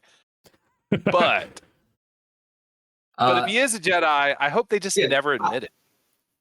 that would be Again, cool. I would not be surprised, or if it is admitted, it's very minor. But again, I do think if he were a Jedi, it does a disservice to the morality of all other characters in Star Wars. Yeah, I know what you're saying. Like, however, we still have Cyril's mom. I'm sure she has a moral code. She's definitely a Sith. But you're- 100%. no, No doubt there. she's just a bad person. No, I don't even Siths think she's a only bad deal in person. No, absolutes, so. I don't think that she's a bad person. What I think she is a mother from a certain strata in society who desperately wants her son to succeed and is like a very annoying mom. I don't think she's a bad person like a Sith is a bad person. She's a baby boomer parent. Yeah. Well, She's I a mean, helicopter mom. Your uncle got you a job. I feel like That's a you great can be point. a bad person without having to be a Sith who murders entire planets. Yes. Like, there are bad people who never kill anyone ever and are Yeah, still but really that's shit what I'm human saying beings. is I think that she's a shitty mom, but I don't think she's like someone that we need to blow up on the Death Star. Well, I think you make Like- a really good point, which is that like she has these aspirations for her son, which is a function of their station in society, right? Like she wants the family to emerge from their lowly position, and the vehicle by which they do that is her son, and he continues to disappoint her. And she has a vision of how this should be done, but he keeps letting her down. And this is really kind of something that happens in the kind of stratified society that you see in an empire. I mean, in a more equitable society, you don't have to be this kind of mom, right? You don't have to be like, hey, Cyril Karn, you have disappointed me on our one ticket to get off this low level of Coruscant where we only see the sun for a moment every day. Instead, you can be like, if you want to be an artist, that's fine. You can probably. I don't support those middle class aspirations. I'm all for Cyril's mom, but Adam, you had something to say. Did you, dude? No, I was gonna say I think I think you're like dancing around why in my mind she is one of the worst people in Star Wars, and it's possibly my opinion on a type of parenting because her aspirations are not for her son. She doesn't care about her son progressing. She cares about him hauling her up with his own progression. Right. So like it's not that she wants him to be better and there's only one way she sees that happening. She needs him to be better because that's the only way she can advance her station. And that's exactly right. But yeah. Perhaps in a fairer society there would be other avenues to make that possible. She is I mean, Star Wars is a shit galaxy to live in. I think that's what this show proved more than anything. Is no matter what, if you're trying to, unless you like live in like right at the end of the Old Republic, when like right before the Clone Wars, things probably pretty okay. But other than that, any time period you pick in Star Wars, it sucks. Yeah, it sucks if you're like middle class. It sucks if you're poor. As we learned from Mon Mothma and her high society life, it also sucks if you're rich. That's a good turn to make because there's another mom in the show. We didn't know that Mon Mothma had a kid, right? She may have. All we knew is that she looked great in white and cared about Bothans. And she does look great in white, and she looks great in every other color too in this show. Her fit is just absolutely, as the kids say, on fleek. So is this the second actress or the third for Mon Mothma? Second. It's the same actress that played her briefly in episode 3, and then she came back in Rogue One, and she's back here. But yeah, so it's she also voiced her in Rebels. Yeah. Oh, I didn't know that. That's even better. Yeah. Great. So she's made a lot of money off of those Bothans. Yeah, dude. But I bring her up as a mom because she also has aspirations for her daughter, and they do not include being married off to some gross rich guy per the traditions of her homeland, of her homeworld. But her daughter is rebellious and also blah blah blah. But she's also just kind of, she's doing her own thing, and she seems to be okay with it. And just Well, there's a very short scene. Yeah. Adam, go. There's a very short scene, and it's where Mon Mothma's daughter is doing the traditional. I'm not exactly sure what it was, but like the traditional prayers or lessons or whatever they were doing, and she makes a comment how she's much more into it than they are at home, and it's the only thing that she ever shows up on time for. Yeah. But it's because she's not on their home planet; she's in Coruscant, so she has to identify with something culturally. But it raises an important question, especially when a minor especially when it's your child is involved, is like, if they don't have a problem with it, is it still bad? Because it's still really morally shitty, but how do you answer that question? And it's another good example of a character wrestling with a gray area, that just because she is adamantly opposed to it, even though she needs it, you're right, it doesn't seem like her daughter is as opposed to it. Is that worth? Yeah. So I want to address this directly. I am apparently not very bright sometimes. And so for the first, all the episodes that we've seen Mon Mothma, I'm like, why are we focusing on the fact that Mon Mothma has a terrible marriage? Why is this the Mon Mothma has marital problems? Her husband sucks. Yeah. Her husband sucks so much. And her daughter kind of sucks. And so when you put all that together, Mon Mothma knows how much it sucks to be in an arranged marriage. And she doesn't want that for her daughter. And her daughter kind of sucks, which I think allows us as viewers to kind of be okay with the fact that she just sold her daughter off. But I'm not okay with it. I'm not okay. I'm not okay with it either. But I think, again, if the central theme of Venture Brothers, which is a cartoon I really like, is failure, I think the central theme of Andor is sacrifice. But it's not ultimate sacrifice. It's sacrifice little by little by little. Until there's nothing left. Until there's nothing left. Yeah. Except for the greater good. Right, like it is. Right. It is for something. It's not. It is for nothing left, but it is. It is until there's something that isn't personal to you anymore. It's bigger than any person. Well, it shows each character again wrestling with that line between what is good or evil or right or wrong, and how they justify scooting another inch past that line. Right. And so Mon Mothma's story, I think, is the most complex.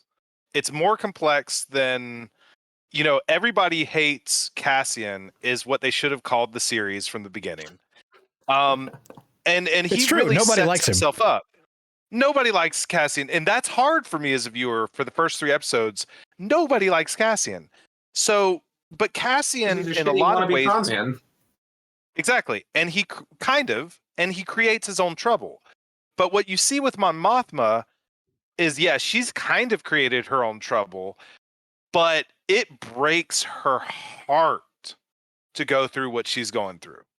Whereas because she knows what love is, right? She's a mom. She knows that ultimate love, and she knows the pain that she's about to put her daughter through. So Luthen is okay with 80 people dying, and Mon Mothma is destroyed over what she's done to her daughter. Luthen, it sounds like, maybe once upon a time was not okay with 80 people dying, but he has buried that. And now you open up the elevator doors and he's standing there in all black with his cloak billowing in the wind on this little bridge thing, very evocative of Darth Vader on Bespin. Another Dark Jedi. And also evocative of Blade Runner.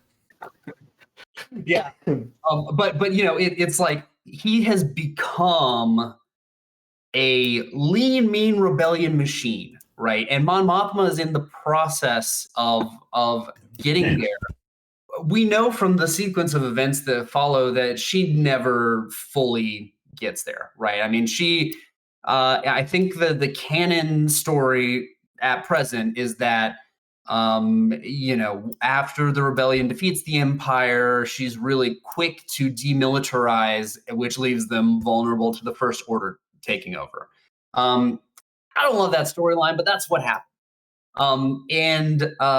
So she does eventually revert to as soon as she can, a more pacifist approach, and we see an exchange in Rebels also with her and Saw Gerrera, where Saw is admonishing her for being too soft.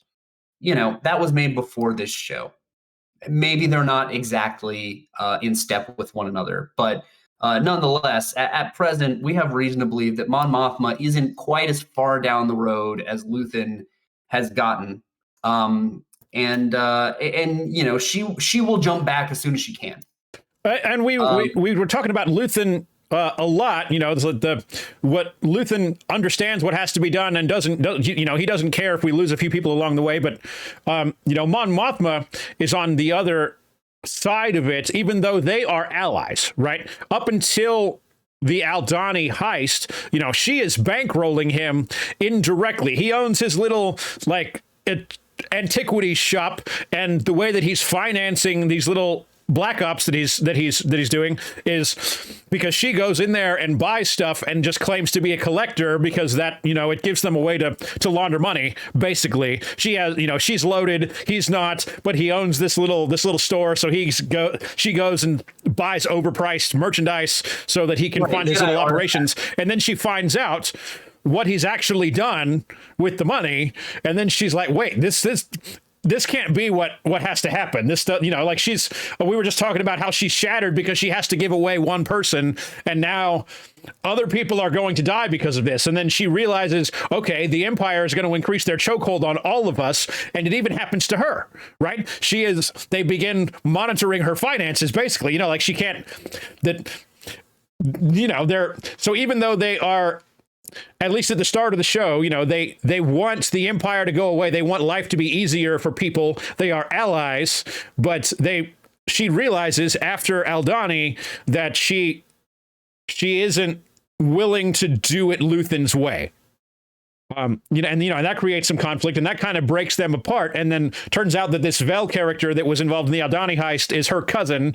And so then her cousin kind of takes the reins on the Luthen method, while Mon Mothma goes to deal with her personal stuff. But they're again, they begin the season together with similar goals in mind, and then once she realizes what has to happen, she's not so sold on the idea anymore. See, I think that it's the opposite. That they start off, they don't have the same understanding of what's going to happen, because after Aldhani, she's like, "You did what?" Right, and then he's like, "Yeah, what did you think we were doing?" Okay, and maybe I misexplained, because I think I agree with that. Like she agrees with the cause, but she doesn't she doesn't understand the method and what she was actually paying for. Yeah, but I think effectively convinces her that this is what has to happen, and that this is what she's been on board with all along. Because the next scene we see her in, she's now talking to Tay-Kolma about okay, how can I get more money? We got more work to do. Okay. Yeah. I don't think that she maintains her position of being aghast at what the rebellion does. I think Luthen convinced her, as he convinces everyone. He's very persuasive, Force or not. Also, I just remembered he is in possession of a Kyber crystal. He has a bunch of cool stuff. A Kyber crystal is very important to him. Chase, I really, really want Darth Jar Jar to be a thing. Yeah, right? And Darth Jar Jar is a lot less convincing than Luthen being a Jedi, but you're ruining it for me because you have too many good examples.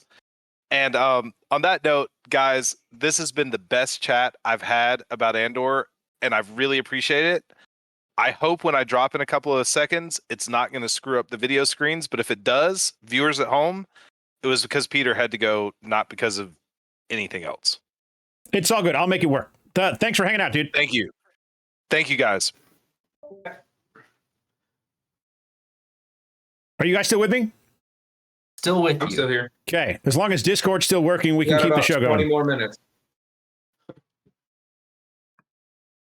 Hey, that worked. Great. Hey. Andor. But we are still in the spoiler zone. Yeah, absolutely. Still in the we are spoiler still in zone. the spoiler zone. So let me get the spoiler thing back up. Keep talking about Luthen and why Luthen's awesome and why he's terrible. Well, here's the thing that because I missed that his ship was called the Fondor, so I very smartly Googled it when somebody mentioned the Fondor, and Fondor is also a planet that was part of the Techno Union. Yeah, my understanding was it is a Fondor ship. It is not like that's not the ship's name, but we don't have another name. Well, to call it by. Right, that's fair, but it parallels Cassian's parents because we also saw that during the Clone Wars they very obviously sympathized with the Confederacy because they were running away from the Republic. And that's something we haven't really seen in Star Wars is people who sympathized against the Republic and against the Empire. And maybe that's a nod to perhaps he was along that side as well. I don't know. That's all speculation at this point. We don't know much more about his backstory. Yeah, that's interesting. That scene was very interesting because I think that the scene where the ship crashes on Cassian's planet is before the Clone Wars begin. And the insignia on the uniforms of the people who are on the ship that crash is like it is the separatist insignia, but from before this was the separatist, the Confederacy of Independent Systems that is rebelling against the Republic. And we don't fully know what happens on that planet. It sounds like there was some kind of mining disaster. I don't know if that was swept under the rug. Yeah, but it's interesting. I hadn't thought of it in that way that they didn't like the Republic so much as I just took it to mean they were wary of the law. But certainly the Republic is the law. So yeah, that's a good point. Well, I think it's echoed again further along because then when you see them on their home planet, there's a very brief moment where the Republic is doing what the Empire later does. Republic was being the oppressive force on their planet. And we see this clone troopers and Cassian or somebody, steps out of line and the clone trooper turns around and his dad kind of stands in front of him. It was a brief scene. I don't remember all the details from it, but I do remember that there was that moment when it was very heavily implied that who they were standing up to was the Republic, which again it's an interesting take because that's not something we see in Star Wars. Generally speaking, the Republic's the good guys.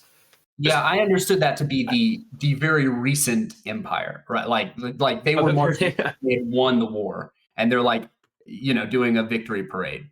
Mm-hmm. And of course they've got clone troopers, right? And you're right. The Republic becomes the Empire, and it's not a bumpy road, right? It's like they were already doing the things, and you see some of that in Clone Wars, and I love it every time we get a little glimpse of it, where it's like you'll see the Republic cruisers like flying, looming ominously over a planet that's like, hey, we don't want to be occupied by anybody, and it's like those look the same as Star Destroyers. They are Star Destroyers. So I mean, I think that is intentional, but it's not something they dwell on enough. I know Marva in her hologram speech in the final episode does mention that the Confederacy and the Republic both had a presence there. I guess the implication there is during the Clone Wars, but the reason they always kind of weathered it was because, as she says, they were sleeping, like they didn't make a stir, and that's part of the problem, and that's how the whole series ends, obviously. Well, it'd be interesting to see more of that moving forward with the story because, again, it's not something we've seen. Somebody who stood against what we perceive typically as the good guys, and then also the Empire. Yeah, and that seems to be the subject matter of Bad Batch, right? That like you've got the Bad Batch, they're Republic troopers, and suddenly they're displaced, and they're like, we don't really, our chips don't work, so we now have a problem with the fact that the continuity of the Republic into being the Empire. And I think Bad Batch was pretty mediocre so far, but I mean, it's well positioned to explore that transition and how, well, and you see it at the end of Clone Wars too, right? Where by the end of it, Ahsoka's on trial based on circumstantial evidence, and Tarkin is like leading this up, and he's like, "Oh, I'm so excited to like prosecute a Jedi. I am so pumped to like finally get tough on these guys. Also, I'm running a bunch of military prisons. Like this has all happened very recently, and it's like, what? So we're basically full on Empire now, and the war's not over." I mean, that's clearly, you see the rise of Tarkin, of Yularen, of these kind of this soon to be Empire brass from a military that didn't exist prior to the Clone Wars. They did not have an army. That's why they needed the clones. And that's part of the tragedy of the prequels, is that you see it all happening and you're like, guys, stop, and you can't stop them. And that's such a hallmark of a tragic story. And it's kind of a different take on tragedy here in Andor, where we know Andor is going to die. We've seen Rogue One, and yet everything is building up to that tragedy being very hopeful. Something that actually, like, we're excited to get to that point, because along the way we're building something positive. And man, the last episode really drove that home for me. It was extremely it wasn't the first episode of the series. I was also like ready to jump into Star Wars and fight the Empire when they were breaking out of the prison in One Way Out. Yep. Man, they did such a good job of getting the audience hype to fight the Empire, which is that's what's happening for Cassian too. They made Empire bad again, and like actually bad, and it's the best thing that Andor did to me for Star Wars, period. Okay. The discussion, like, you made the Empire bad. Yeah. We get 15, 20 minutes left. We're coming up on 2 hours here. There are a couple of things I definitely want to hit. Let's talk about the prison arc, because the prison arc is amazing. And they're Adam, talk about my boy Kino Loy and Andy Serkis and why he's incredible. Dude, Andy Serkis, like, for the first like episode and a half that we see him, he doesn't even say much. It's just some like very obvious scowls in the direction of Cassian and friends, because they're saying something or they're doing something a little off program, and he'll just like say a couple words, but then there's so much in his face. And it shows you early on that he can convey that message to his guys without even saying anything. So then, as that arc progresses and he is still silent, he's listening. It also shows like he's listening. He's always listening for his guys to step out of line so that he can make sure that they step back into line. But that, like, just because he's telling them not to pay attention, obviously he's paying attention the whole time. And he starts to see it, and he doesn't want to hear it because he's close to getting out. But inevitably, the truth, like, oh, well, all of our numbers doubled. Like, oh, now people are dying. So yeah, the people are dying, but we're also at the bottom of an ocean. Who knows why they're dying? Like, you don't know any details. Then you hear it from the doctor, like, okay, no, they screwed up and they let it slip that literally nobody gets out. When you get out, you just get shuffled along to the next one.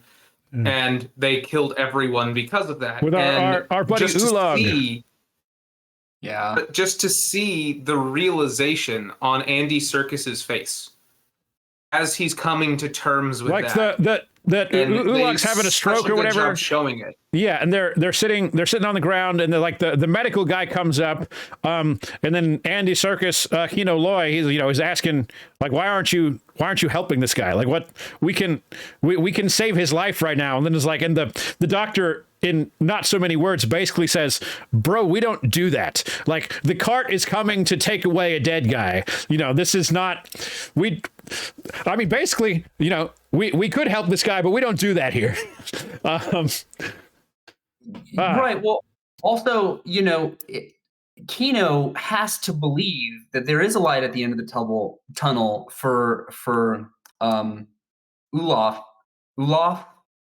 I think Ulag, damn it. He has to believe that because he wants it to be true for himself as well. That's what this has all been for. And Kino also has to reckon with his own complicity. Olaf, yeah.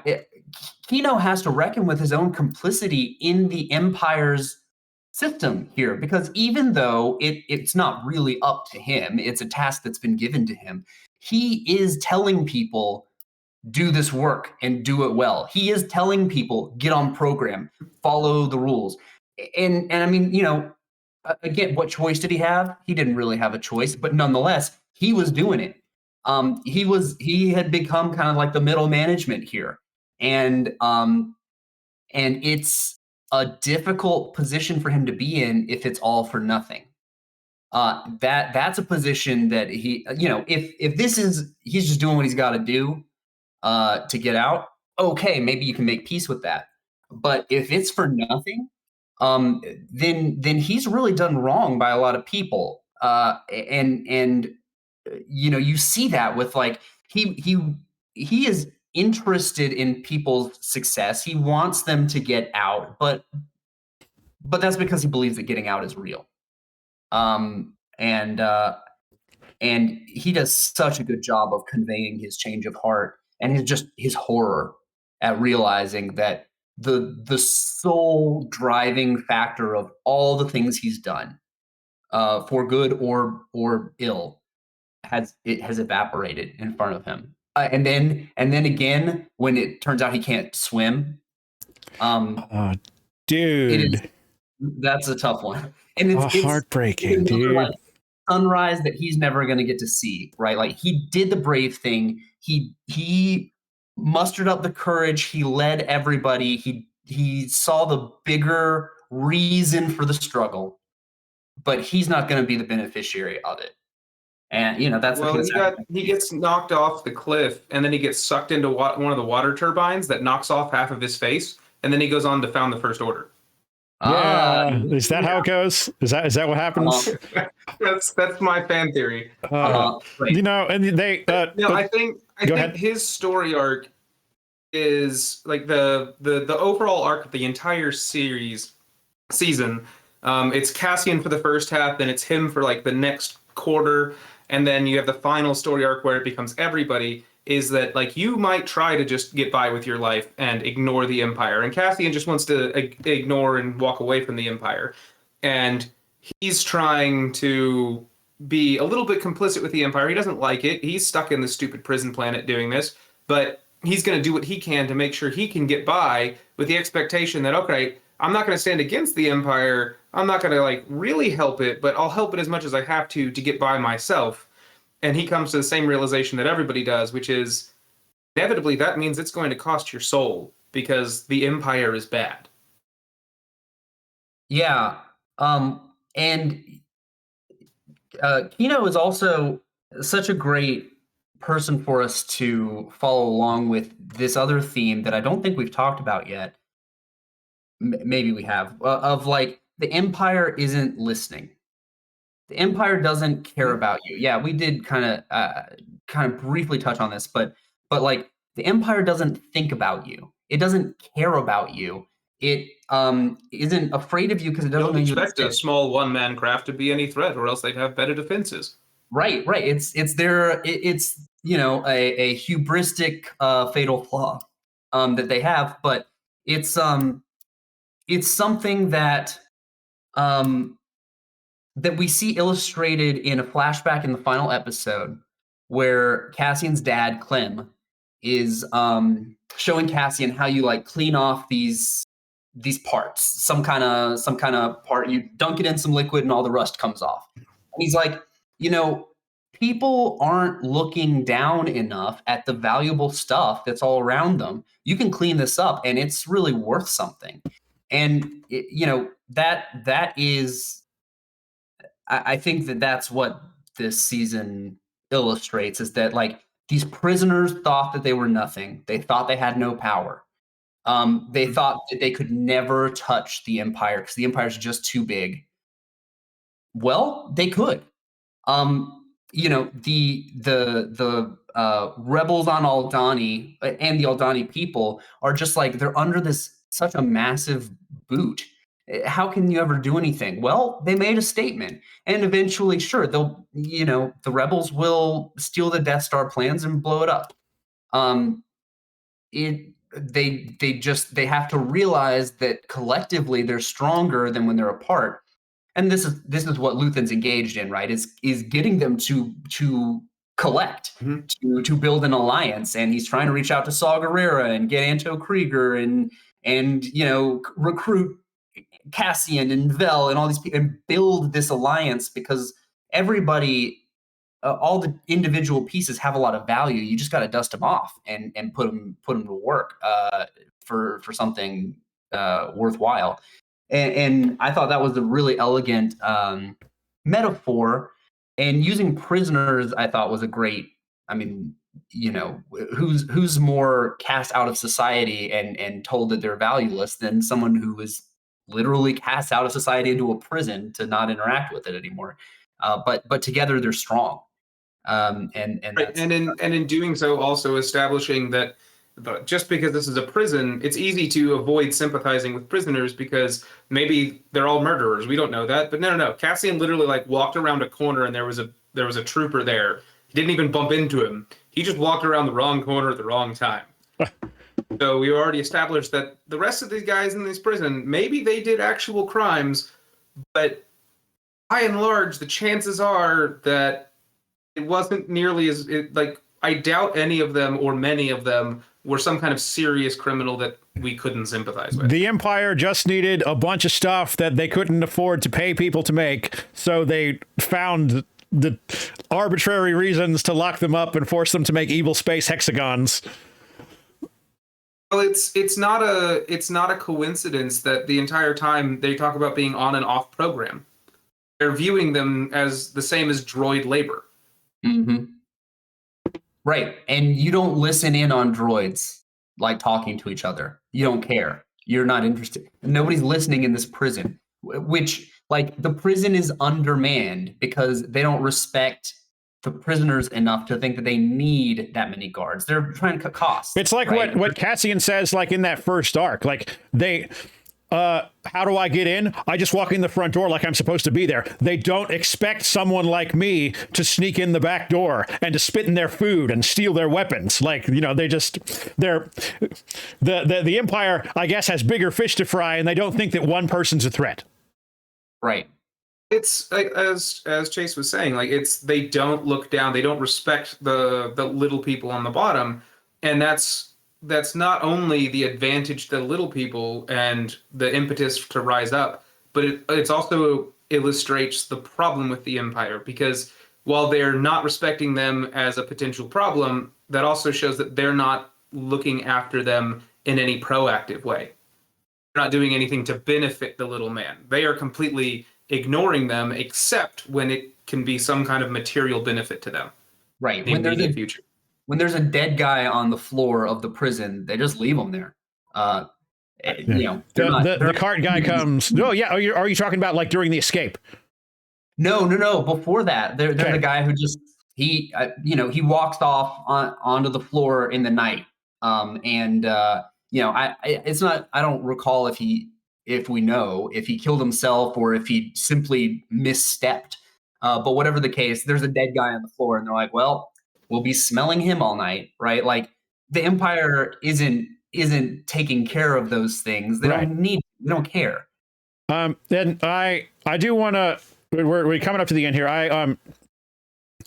Like people die in this show sometimes they are characters we know, sometimes they don't. But like in the first episode, Cassian gets into an altercation with some security guys. He accidentally kills somebody.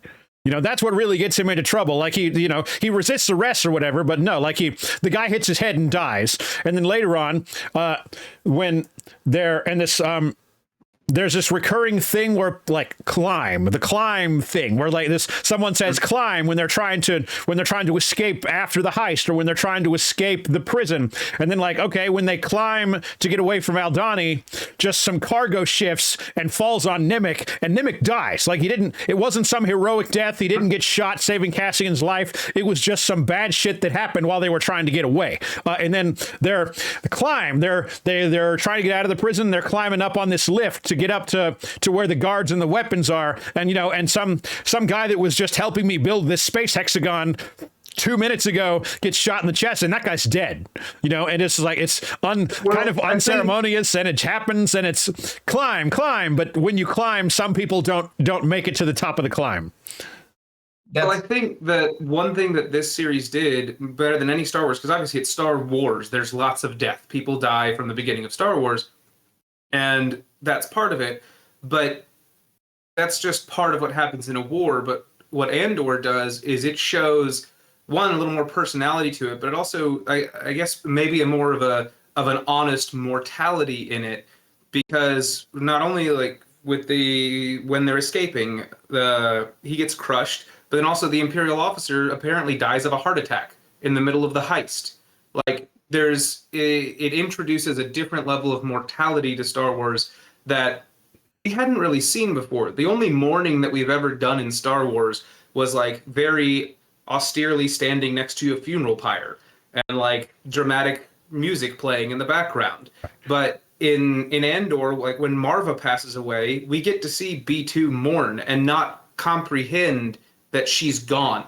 And that is like, I'm almost tearing up saying it, because his mourning is the most heartbreaking thing I think that's ever happened in Star Wars. Yeah. But it also shows as a community how they handle her passing. And it's such a beautiful thing to see that much culture in Star Wars that we kind of got hints at in Naboo before, but we'd never really seen anything that deep. And having 12 episodes to kind of build it up allows that.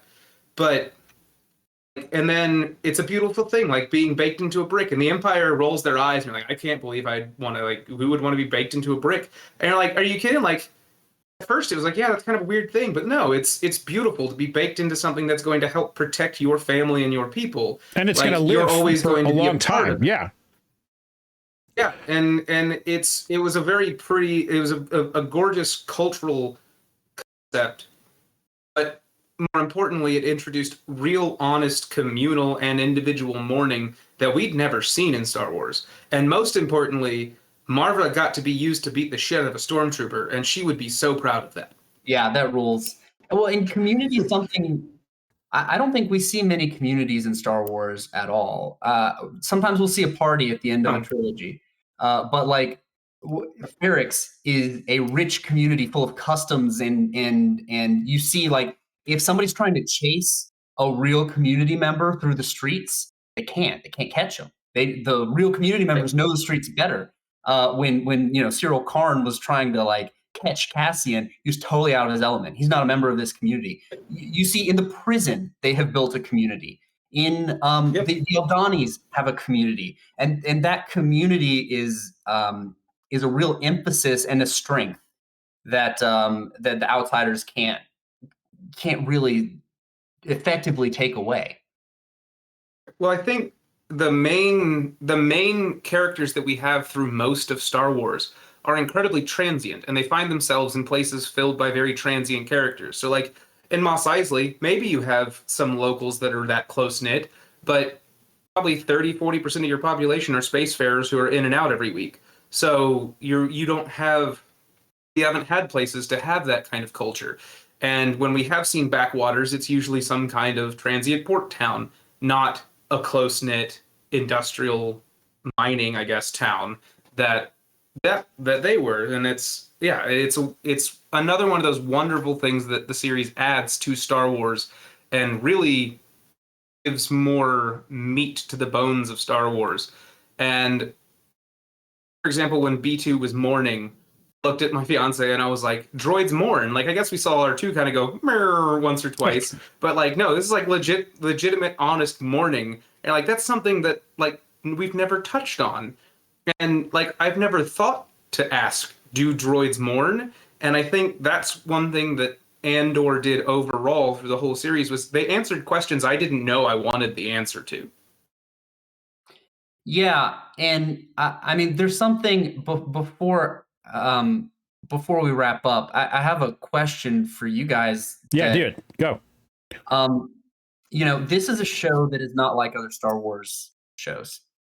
And it seems to me, based on interviews and things I've read from Tony Gilroy, like he is not the Star Wars super fan that other Star Wars creators may be. He likes Star Wars. He's made a Star Wars movie before, but he's not like, all right, this one's gonna be a Star Wars ass Star Wars, right? Like he's like, I want to just make a good show. And I think he succeeded there. And I think the fact that he was approaching it as a story that he wanted to tell first served it well. Instead of saying like, all right, I got Obi-Wan Kenobi on my hands. What am I gonna stick him in? What am I gonna do with him? Right. Well, I got Boba Fett.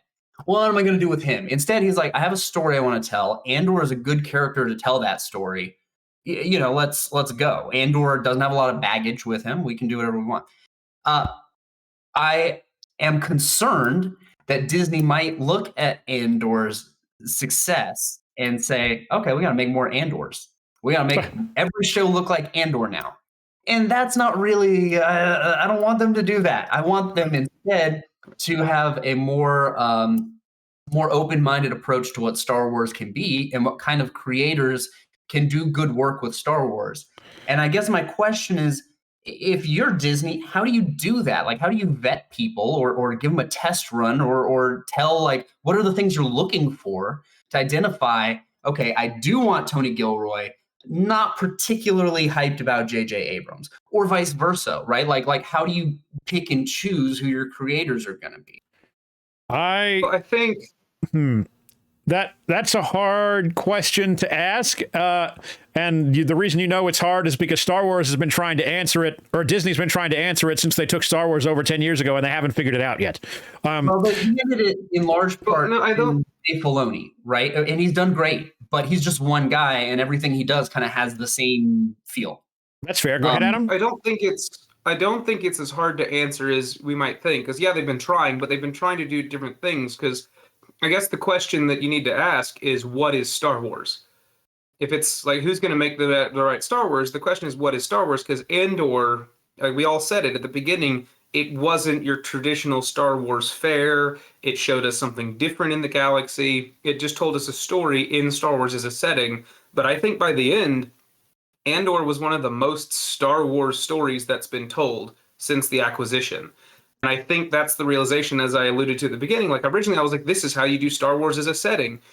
But it ends up very much with Star Wars as a genre of the battle of good and evil, and that you can't always look down. But I think who you're getting to do what with Star Wars, and again, what is Star Wars? To pull out J.J. Abrams' name again, I loved the new Star Trek movies when he made those, because I was not a huge Star Trek fan. I was a passing Star Trek fan, and those movies were a lot of fun, and I enjoyed them. But I also knew a lot of actual diehard Star Trek fans, and they could not stand those movies because it avoided what was Star Trek. Into Darkness is terrible. The other two are good. To me, Star Trek was like, we got Spock, and we got transporters, and we got the Enterprise, and we got some phasers set to stun, and we got photon torpedoes, and you got Captain Kirk being a smartass. That's it. That's Star Trek. It's like, no. There's a lot more to Star Trek than that. But J.J. Abrams didn't give us Star Trek. He gave us a movie with all of the Star Trek tropes. And I think what Disney's been trying to do is give us movies with all of the Star Wars tropes. On that point, I would agree. This is what we think Star Wars is, so we should give them things that are like that, but they're like, they haven't nailed it. And I would rather...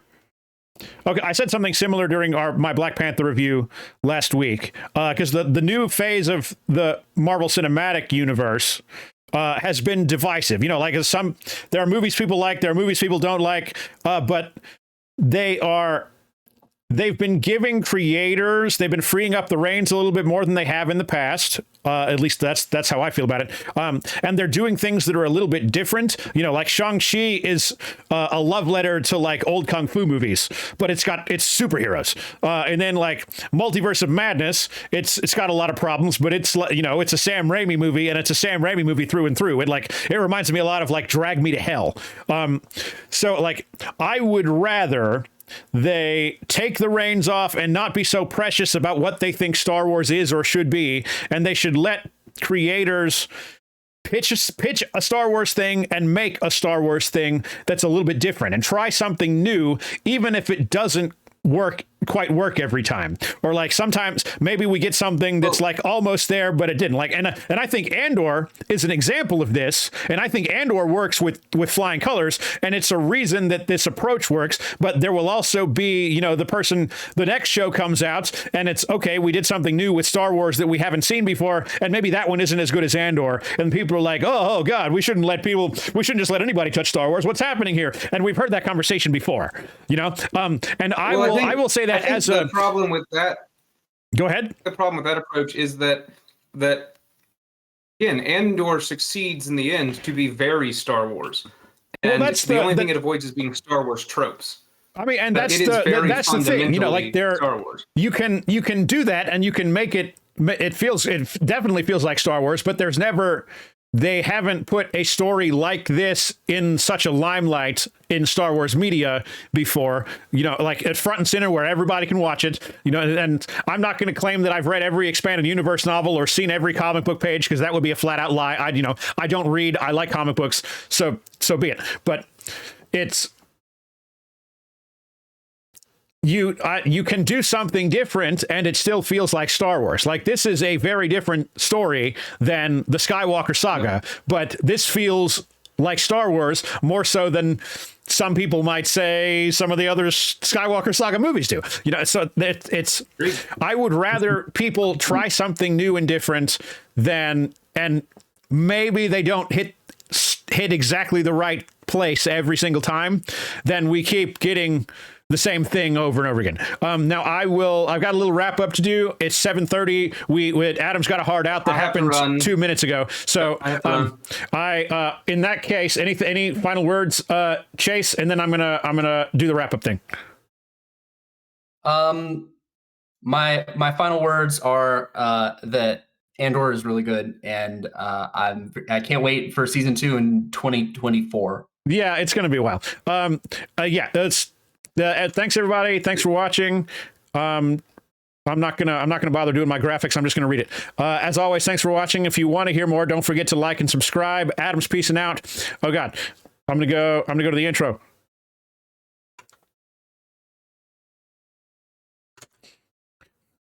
My name is Brandon. I'm Engine25 on all the things, sometimes with an underscore. You can find us on YouTube and podcast services by searching Engine25 reviews, no space in Engine25. We'll be back soon with a new review. And until then, go watch a movie. Thanks, guys.